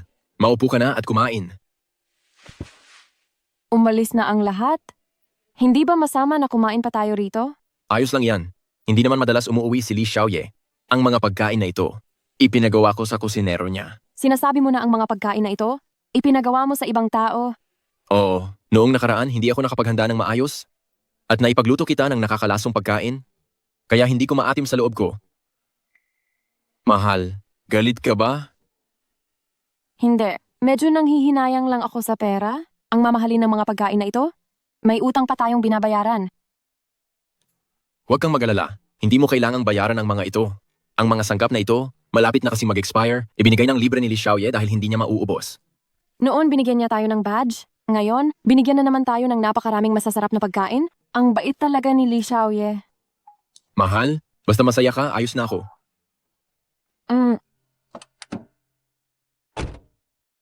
Kumusta na ang inasikaso mo? Naipasa na ang lahat ng ebidensya. Malamang makukulong siya dahil sa pagnanakaw ng ari-arian ng iba. Yung dalawang tagasunod naman, sa pagkasira ng mga antigo, mapaparusahan din sila ng ilang taon. Hayaan mong maging mahigpit ang mga abogado ng grupo. Naglakas loob silang mang-api ng tao ko. Pagbabayaran nila iyan. Masusunod po. Ngunit, si Luoning na babae, pinanagot ni Sheshun. Maaaring makatakas siya sa parusa. May kaugnayan din pala sila. Patuloy mong subaybayan. Opo.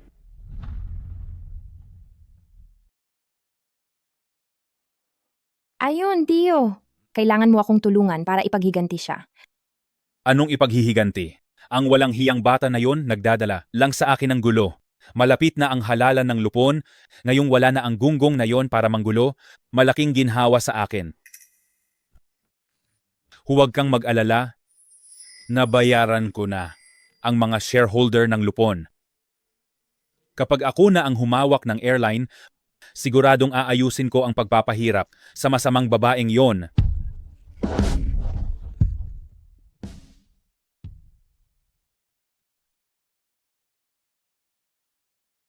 Simula ngayon, aanyayahan kita bilang Human Resources Manager ng airline.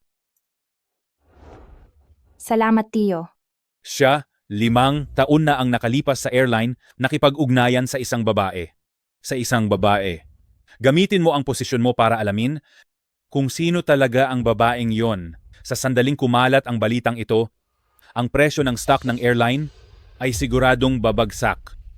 5 taon na ang nakalipas. Baka sa loob ito ng eroplano. Hindi ako sigurado tungkol doon, ngunit ang sigurado, empleyado siya ng airline. 5 taon na ang nakalipas. Ibinenta ko siyang babae sa isang matandang lalaki. Hindi siguro ganoon kalaking pagkakataon, hindi ba?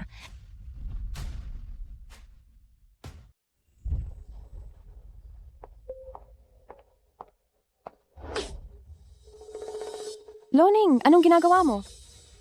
Ang isang hamak na mekaniko tulad mo, may karapatan bang pumasok sa aviation center?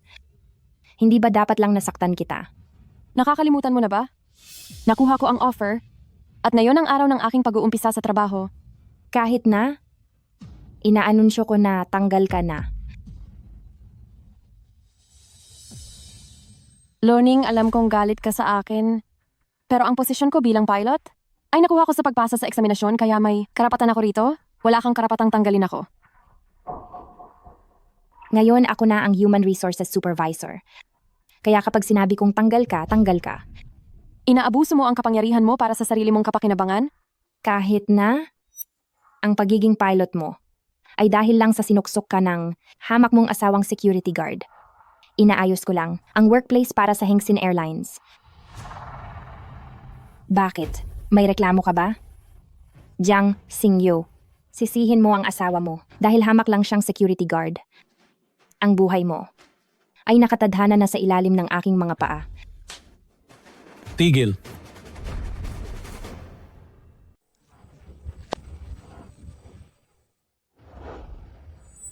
Sasabihin ko sa iyo, kung masaktan mo ang mukha niya, ipagbabayad kita, ha? Sige na nga. Dahil gumastos ka, iiwan ko na siya sa iyo. Gumastos? Anong ibig mong sabihin?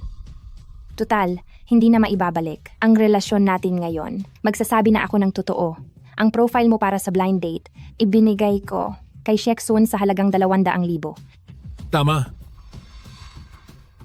Luoning, magkasama tayo bilang mga kasamahan at dati itinuring pa kitang matalik na kaibigan. Bakit mo ako kinamumuhian ng ganyan?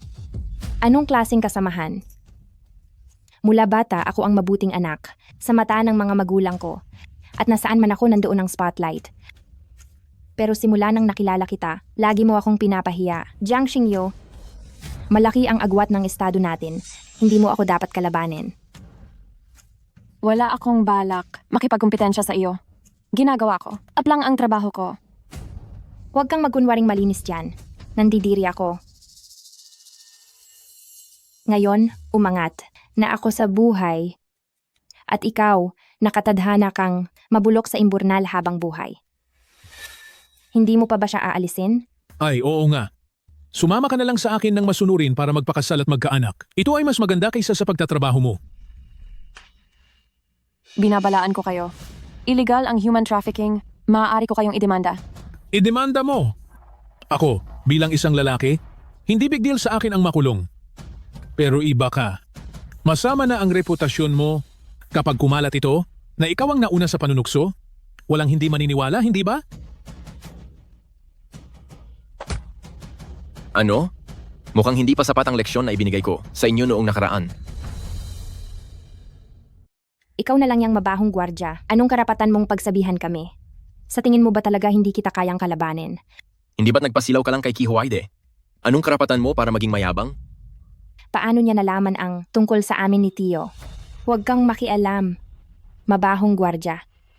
Nakuha mo sa akin ang 100 milyong piso, tapos ipinahuli mo pa ang asawa at matalik kong kaibigan. Lahat ng ginawa mo, babayaran mo sa akin ngayon. Mga tao, kalad ka rin nyo palabas itong mabahong gwardya. Ipinahahayag ko na si Bak na siya. Sino ang walang kuwentang taong walang hiya ang manggugulo sa aming HR manager? Ako. Siya ang young master. Kahit na gusto kong purihin ang bagong boss, hindi ko pa rin guguluhin ang young master. Ano pang ginagawa nyo diyan? Kunin nyo na siya at paalisin. Naalala ko lang, may mga dokumento pa akong hindi nakokopya. Ako rin. Hindi pa tapos ang schedule ko sa flight sa susunod na buwan. Mauna na kami. Tigilan nyo yan. Mukha! Ang dalawang tauhan mo, hindi masyadong naniniwala sa'yo. Kaya mo ba talagang ayusin ang mga bagay-bagay? Hindi mo naman siguro ako niloloko ulit, di ba? Ano ang alam mo? Pumunta sila rito para magtrabaho, kaya syempre dapat silang magtrabaho ng maayos. Hayaan na. Tutal, mahaba pa ang panahon. Marami akong oras at paraan para guluhin si Jiang Xingyu. Ganyan muna ngayon. Hayaang magtrabaho sila ng maayos. Bakit naman? Manahimik ka.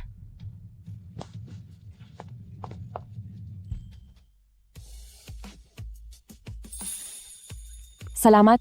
Asawa ko, tinulungan mo na naman ako. Asawa mo ako? Karapatan kong tulungan ka. Huwag mo nang babanggitin ang salitang salamat pagkatapos nito. Opo, Umalis ka. Hayop ka. Niloloko mo lang ako, di ba?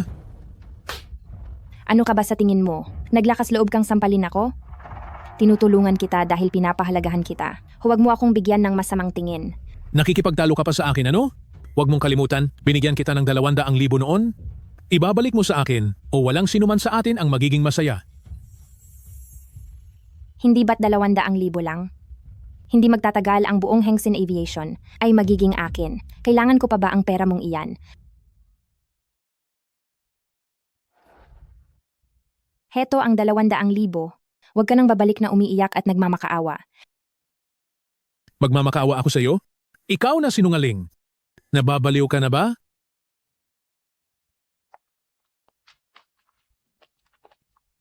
Kayo? Anong ginagawa ninyo?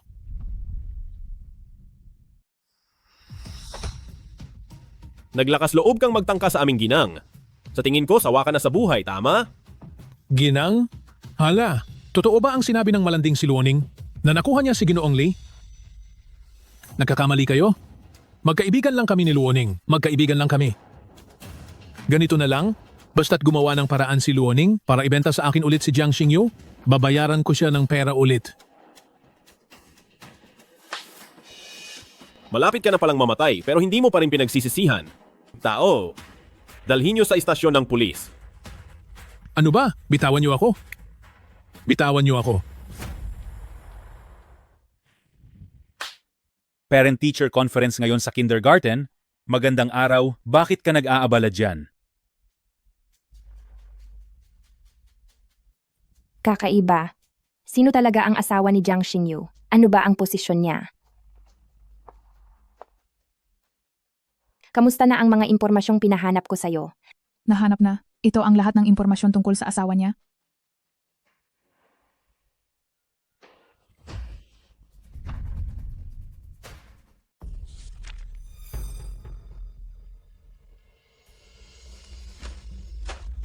Ito lang ba ang nahanap? Munang pinahanap ko sa'yo ang isang bagay. Sa mga personal na record ng kumpanya, walang taong nagngangalang Lee Sian. Ito na ang lahat ng impormasyon tungkol sa kanya.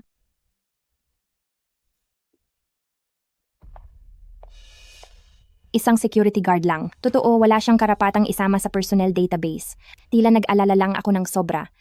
Ang isang taong may mababang pinanggalingan ay isang taong may mababang pinanggalingan. Wala siyang kapalaran na umangat sa lipunan.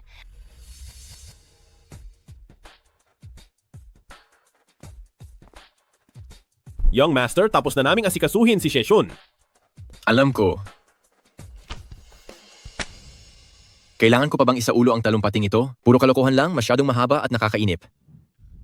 Ipinagbilin ito mismo ng matandang ginang na sa halalan ng Board of Directors pagkalipas ng 3 araw, kailangan mo itong tapusin ng maayos. Ayokong maging CEO. Gusto ko lang maging isang piloto. Ngunit ang Hengsin Aviation, sa huli ay pag-aari pa rin ng pamilyang Lee. Dapat mo ring isipin ang kinabukasan ng ginang at ng Young Master. Kung mapupunta ito sa mga kamay ni Ji Huaide, hindi magiging mabait si Luoning sa kanila.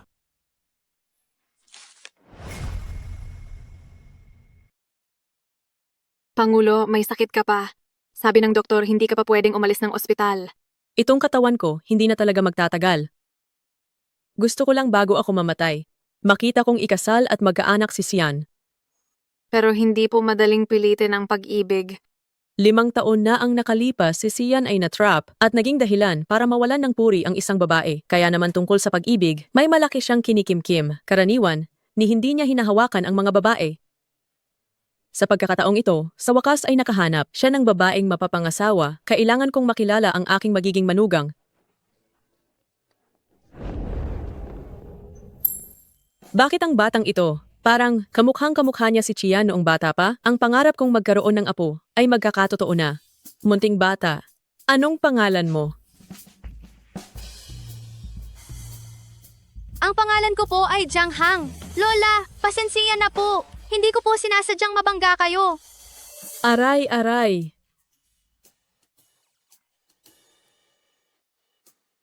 Ang sakit ng binti ko. Lola, anong nangyari sa inyo? Medyo sumakit ang binti ko nang nabangga mo. Makakapagpahinga ako at magiging maayos na ako. Lola, tutulungan ko po kayong tumayo. Sige.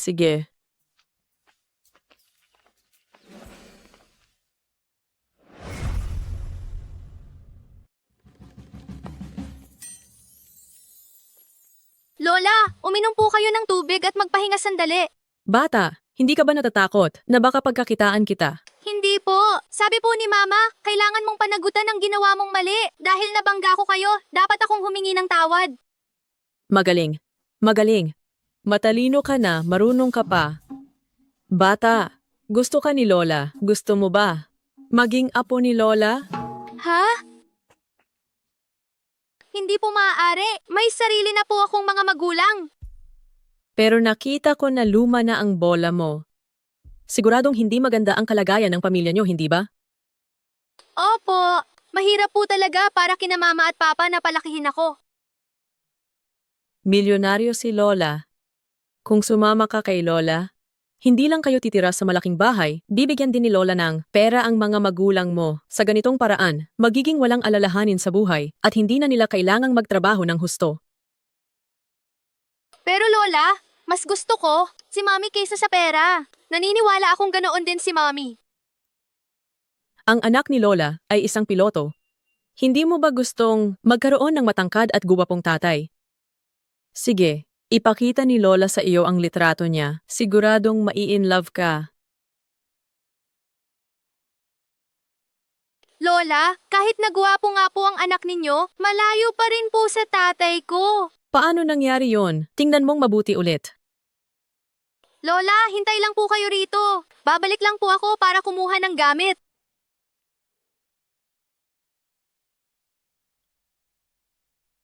Presidente, lumabas na ang resulta ng pagsusuri. Si Jiang Hang po ay talagang tunay ninyong apo. Tatawagan ko na si Xian. Ang dugo ng pamilyang Li ay hindi dapat mapunta kung saan-saan.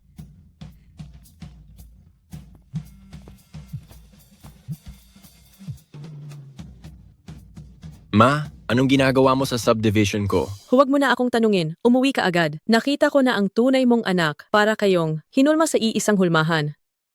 Ma, kahit sino na lang na. Makita mo sa daan, sasabihin mong anak ko, baka baliw ka na. Ako ba ang baliw? Pumunta ka rito at tingnan mo. Ayoko, kinasal na ako. Matalino rin ang anak ko. Huwag kang magulo. Huwag kang mag-aksaya ng oras. Kung ayaw mong mamatay ako sa galit, pumunta ka rito.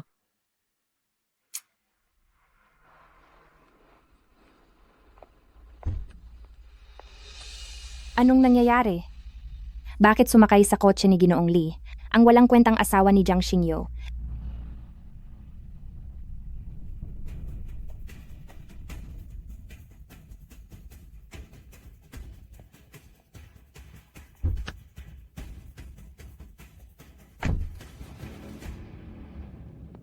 Nandito ka na.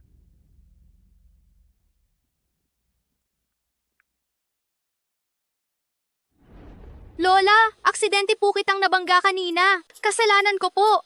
Ito po lahat ng baon ko. Ibibigay ko na po sa inyo. Pwede po bang wag nyo na? Alang akong ilayo kay mami ko. Hindi ka ilalayo ni Lola sa pamilya mo. Ang totoo, si Lola ang tunay mong pamilya. Lola, hindi po. Taba kayo nalilito na?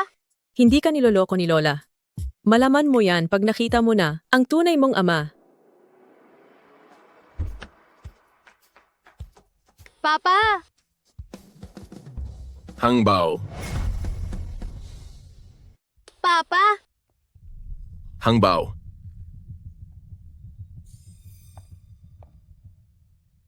Hindi nakakapagtaka na ang walang kuwentang asawa ni Jiang Xing. Yu ay laging nakakalusot sa lahat. Kaya pala siya si Mr. Lee.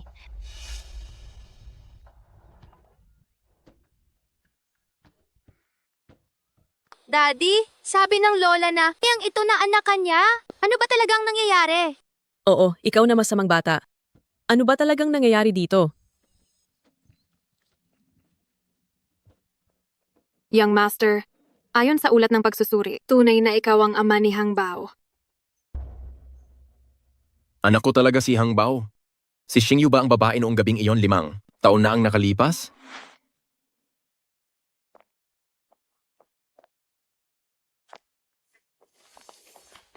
Dalian, kuhaan ng litrato ang iskandalo ni Mr. Lee at matatapos na ang pamilya Lee.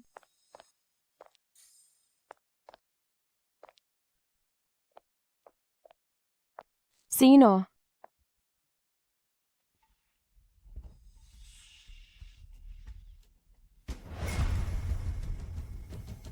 Tarantadong bata ka.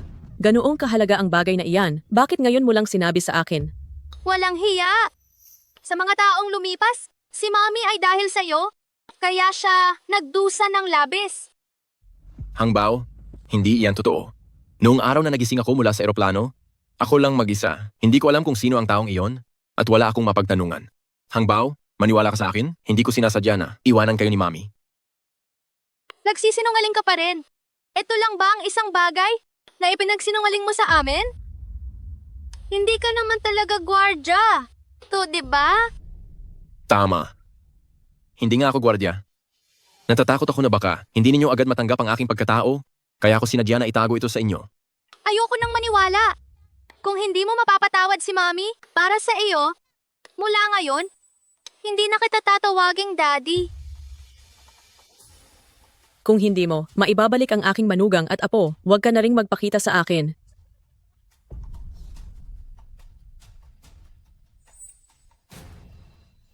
Ano? Si Lee Xian at ang babae noong gabing iyon 5 taon na ang nakakaraan ay nagpakasal? Oo. Siya ang mortal naming kaaway, si Jiang Xingyu. Tiyo, ngayon, ano ang gagawin natin? Magiging asawa pa ba ako magiging boss ng Hengsin Aviation? Wala kang silbi. Kung gusto mong maging asawa ng boss, natural ikaw mismo ang dapat mag-isip ng paraan. Wala akong pakialam kung anong paraan ang gagamitin mo. Dapat bago ang pagpupulong ng board, Paghiwalayin mo silang dalawa. Hanggat maaari nating ipa-whirlpool ng kontrobersya si Li Xian, may pagkakataon pa tayo.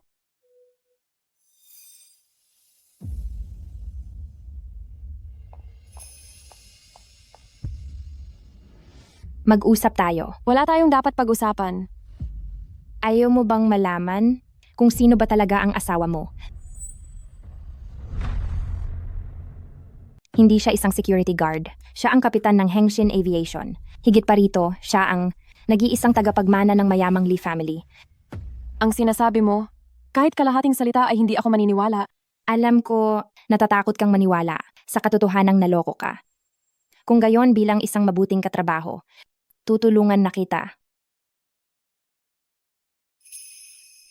Ang sinasabi ni Luoning ay totoo pala.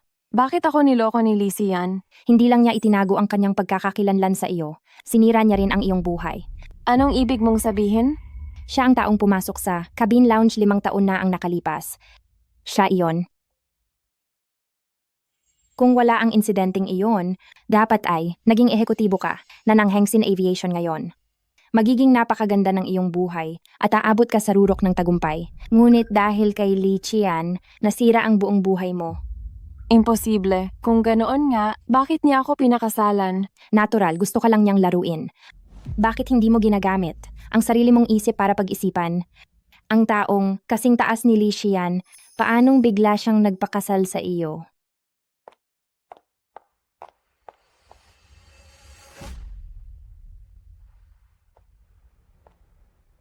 Asawa ko, nandito ka na.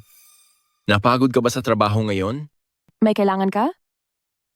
Oo. May isang bagay. Gusto kong ipagtapat sa'yo. Gusto mong sabihin na ikaw ang binata ng Hengxin Aviation? Oh, ikaw ang totoong ama ni Hangbao? Alam mo na ang lahat? Kung hindi pa sinabi ng iba sa akin, balak mo bang itago ito habang buhay? Ginoong Li, napakatindi ng panloloko mo sa akin. Hindi iyon ganoon, mahal. Pakinggan mo muna ang paliwanag ko. Ano pa ba ang ipapaliwanag mo? Pinaglalaruan mo lang ako sa simula pa lang? Mula noong araw ng pag-aayos ng aming blind date, nakilala mo na ako, tapos hinayaan mo akong maloko, kaya ako, natanga, ay nagpakasal sa iyo? Masaya ka ba ngayon? Hindi kita niloko. Ang dahilan ng pagtatago ko ay baka hindi mo gusto. Ang mayayaman, pati si Hangbao. Ayaw. Ang ko talagang iwan ka. Tungkol naman sa nangyari 5 taon na ang nakalipas. Ngayon ko lang din nalaman. Isang salita lang ba na wala kang alam ay mabubura na ang lahat ng sakit na dinulot mo sa akin? Patawad. Alam kong ang pagkawala ko sa mga taong ito ay nagdulot sa iyo at kay Hangbao ng matinding paghihirap. Ngunit nagpapasalamat din ako sa blind date na yon dahil muli kitang nakita.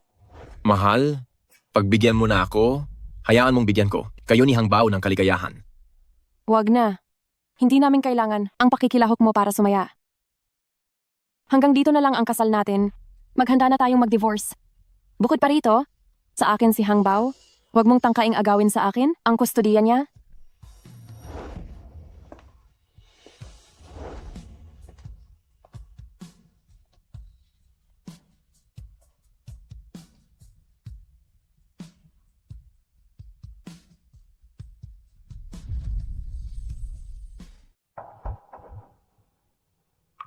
Magaling.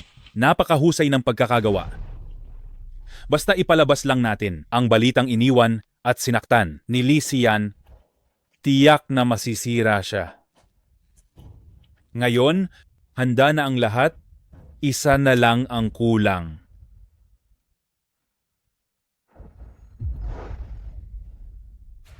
Pangalawang Ginoo, sana ay hindi ko maaksaya ang inyong oras.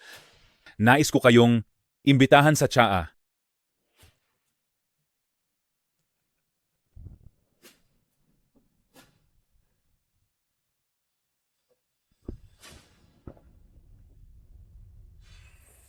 Ibig mong sabihin, makikipagsabuatan ako sa iyo laban sa aking pinsan?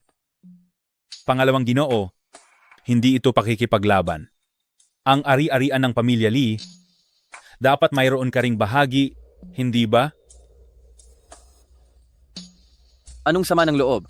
Mayroon ka sa aking pinsan? Sa mga taon na si Lin Siying ang naging tagapangulo, Hindi lang siya naging malupit at mapaghanap sa mga empleyado, kundi gumamit din siya ng kapangyarihan para sa pansariling pakinabang. Ang mga nasa loob ng kumpanya ay matagal nang may sama ng loob sa kanya. Ang ginagawa ko ay paraan upang matupad ang kagustuhan ng publiko. Higit pa rito, pangalawang Ginoo, ayaw mo sigurong habambuhay kang nasa ilalim ng sapatos ni Ginoong Lee, hindi ba? Ang aking pinsan ay matalino at may kakayahan mula pa noong bata. Bukod pa rito, hindi siya mahina. Hindi ito ganoon kadali, hindi ba? Pangalawang Ginoo, huwag kang mag-alala. Matagal ko nang naisip ang lahat. Kailangan mo lang pangunahan ang pagtutol sa paghalili ni Ginoong Lee sa board meeting at ang bagay na ito ay tiyak na magtatagumpay.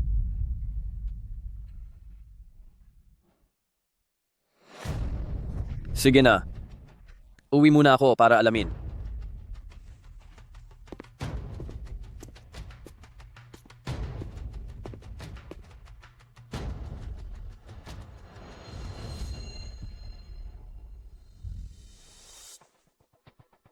Mukhang pinagtatanggol ng pangalawang Ginoo ang kanyang pinsan. Sigurado ka ba nagagana ang paraang ito? Ang pangalawang Ginoong iyan, simula pa noong bata, ay hindi na ganoon katalino, napakabobo. Tiyak na papayag siya. Sa tulong niya at ang chismis tungkol kay Lee Sian, madali nating makukuha. Ang Hengsin Airlines. Kung ganoon, Tio, huwag mong kalimutan ang aking kontribusyon.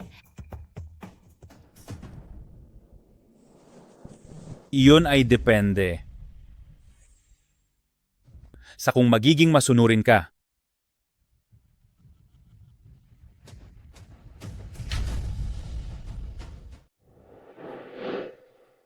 Hanggang dito na lang ang kasal natin? Maghanda ka na sa diborsyo.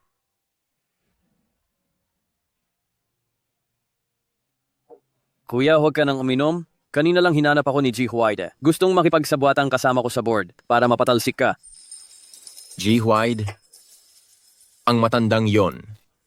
Lumabas na rin ang tunay niyang kulay. Napaka-critical na ng sitwasyon. Bakit may gana ka pang magbiro? Huwag kang mag-alala. Matatag akong papanig sa iyo. Hinding-hindi kita tataksilan. Hindi kailangan. Maganda ang plano niya. Pumayag ka na. Kuya, nababaliw ka na ba? Iyon ang kayamanang iniwan sa iyo ni Itay. Mahigit sa 10 trilyon yon. Sa mga nakaraang taon, si G. Huayde, sa lupon ng mga direktor ay kumamal ng sobra-sobrang pansariling pakinabang. Kung lalapit lang tayo sa kanya, saka lang natin makukuha ang ebidensya ng mga ilegal niyang gawain. Maging espiya ba tayo? Gusto ko yan. Umalis ka na? Magpanggap kang mas kapanipaniwala? Mas mabuti, guluhin mo ang plano nila. Kalma lang, tiyak kong matatapos ko ang misyon.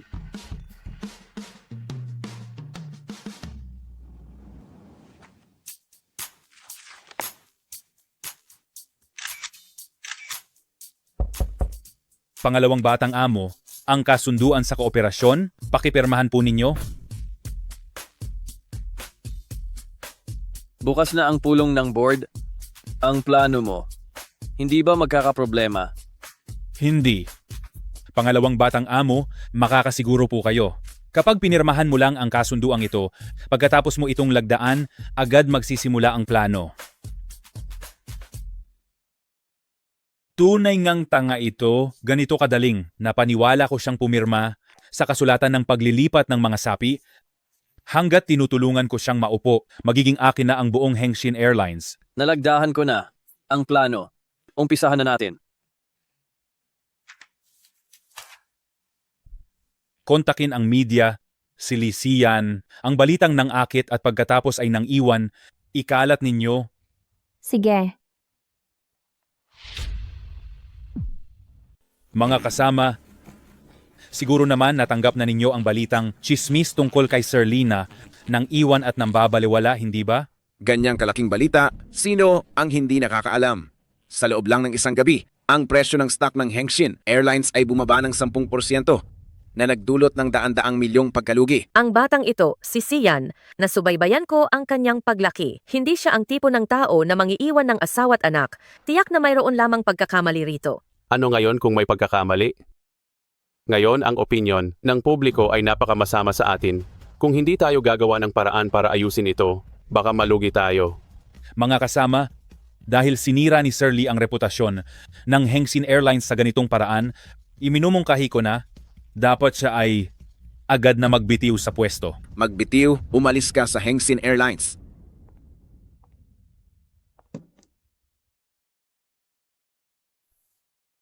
Mami, huwag kang malungkot. Mabilis na lalaki si Hangbao para protektahan ka. Rian, kahit sinira mo ang buhay ko, dapat pa rin akong magpasalamat sa iyo dahil binigyan mo ako ng ganito, katalino at maunawaing si Hangbao. Tara na.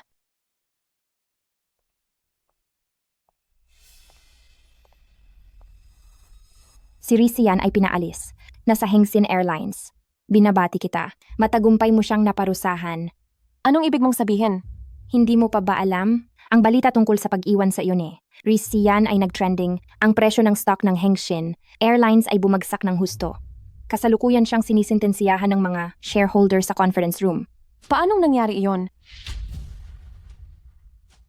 Masaya ako ngayon. Kaya sasabihin ko sa iyo ang isa pang sikreto.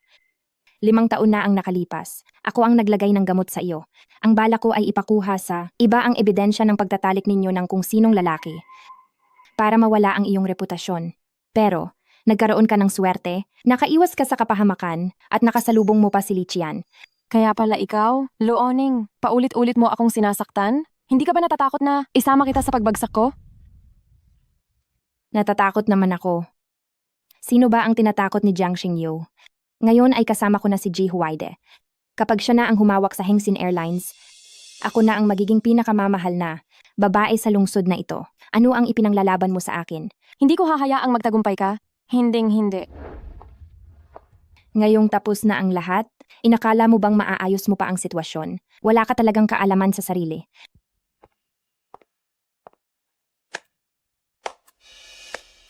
Pababain niyo ako sa pwesto? Kaya't naisip niyo na ba kung sino ang papalit? Tama. Ang Hengsin Airlines ay palaging pag-aari ng pamilya Lee. Hindi ito dapat mapunta sa kamay ng iba. Iyan ay huwag mo nang alalahanin, Ginoong Lee, sapagkat ang pamilya Lee ay hindi lang ikaw ang mayroon silang ginoo. Pangalawang ginoo.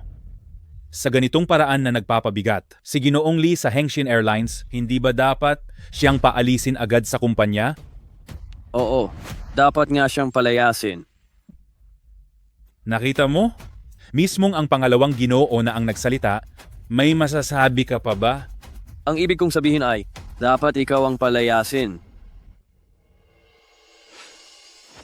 Ano ang sinabi mo?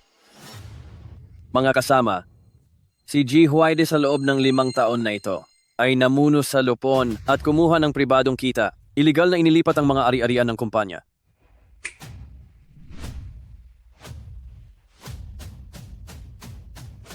Ito ang lahat ng ebidensya.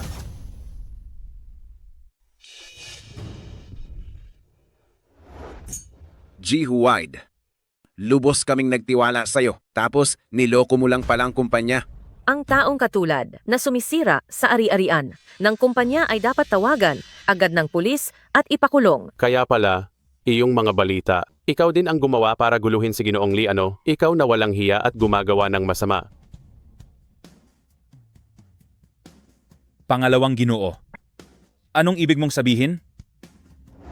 Niloloko mo lang pala ako sa lahat ng oras, hindi ba? Ji Huaide, sa pamilya Lee, isa lang ang magiging ginoo. Ayaw kong sumama sa iyo para magpakamatay. Ang pakikipagsabuatan ko kunwari sa iyo ay utos ng aking pinsan. Ikaw din ang naglagay ng lason sa akin 5 taon na ang nakakaraan, hindi ba? Hindi. Wala akong ginawa. Sa bawat hakbang, tusok ang nagplano? Ang lahat ng iyon ay para sa Hengsin Aviation para angkinin mo ito. Napakakawawa. Ngayon, mali ang iyong kalkulasyon.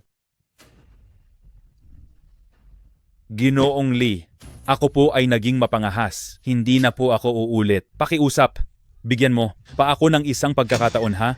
Ji Huaide, suspek ka sa iligal na pag-angkin ng ari-arian ng kumpanya sa ngalan ng sangay ng Jiangdong, iniaaresto kita. Hindi huwag-huwag. Lixian. Bigyan mo ako ng pagkakataon. Sandali, hindi tinalikuran ni Lichian. Ang anak namin at ako, huwag kayong gagalaw. Huwag kayong gagalaw.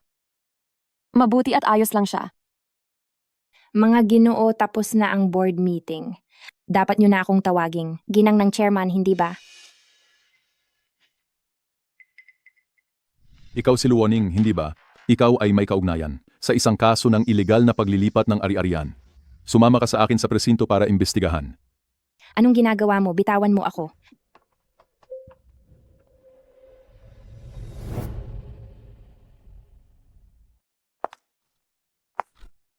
Asawa, nag-aalala ka sa akin.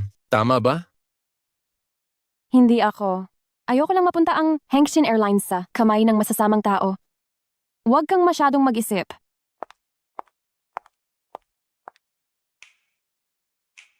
Tatay, wag mo akong tingnan. Hindi kita tutulungan.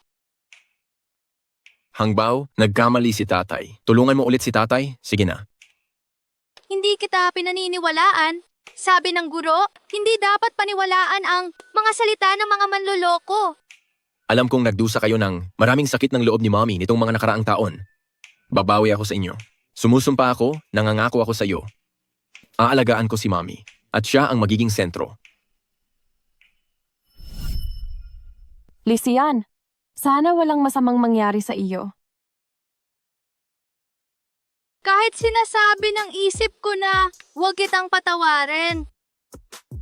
Gusto ka ni Mommy. Sige, tutulungan kita sa huling pagkakataon.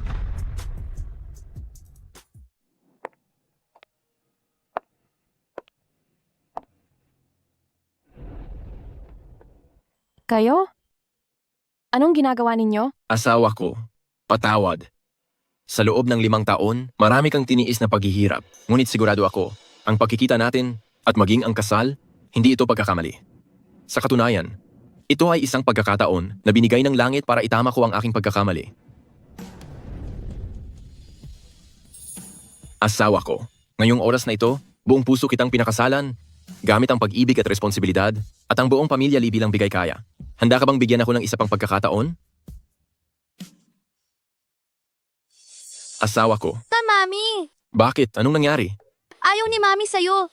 Ayaw ko na rin sa'yo. Hindi ko naman sinabing ayaw ko. Kung gayon, bakit ganyan ka? Hindi ko rin alam. Nitong mga nakaraang araw, palagi akong nasusuka at nahihilo. Magkakaroon na ba ako ng kapatid na lalaki o babae? Hindi kaya? Ang pamilya ninyo, hindi ba't iisang lalaki lang ang nagmamana sa loob ng 18 henerasyon? Siguro nang makita kita, binigyan ako ng langit ng swerte. Asawa ko, huwag kang mag-alala. Sa pagkakataong ito, gagamitin ko ang aking buong buhay para protektahan ka at si Hangbao.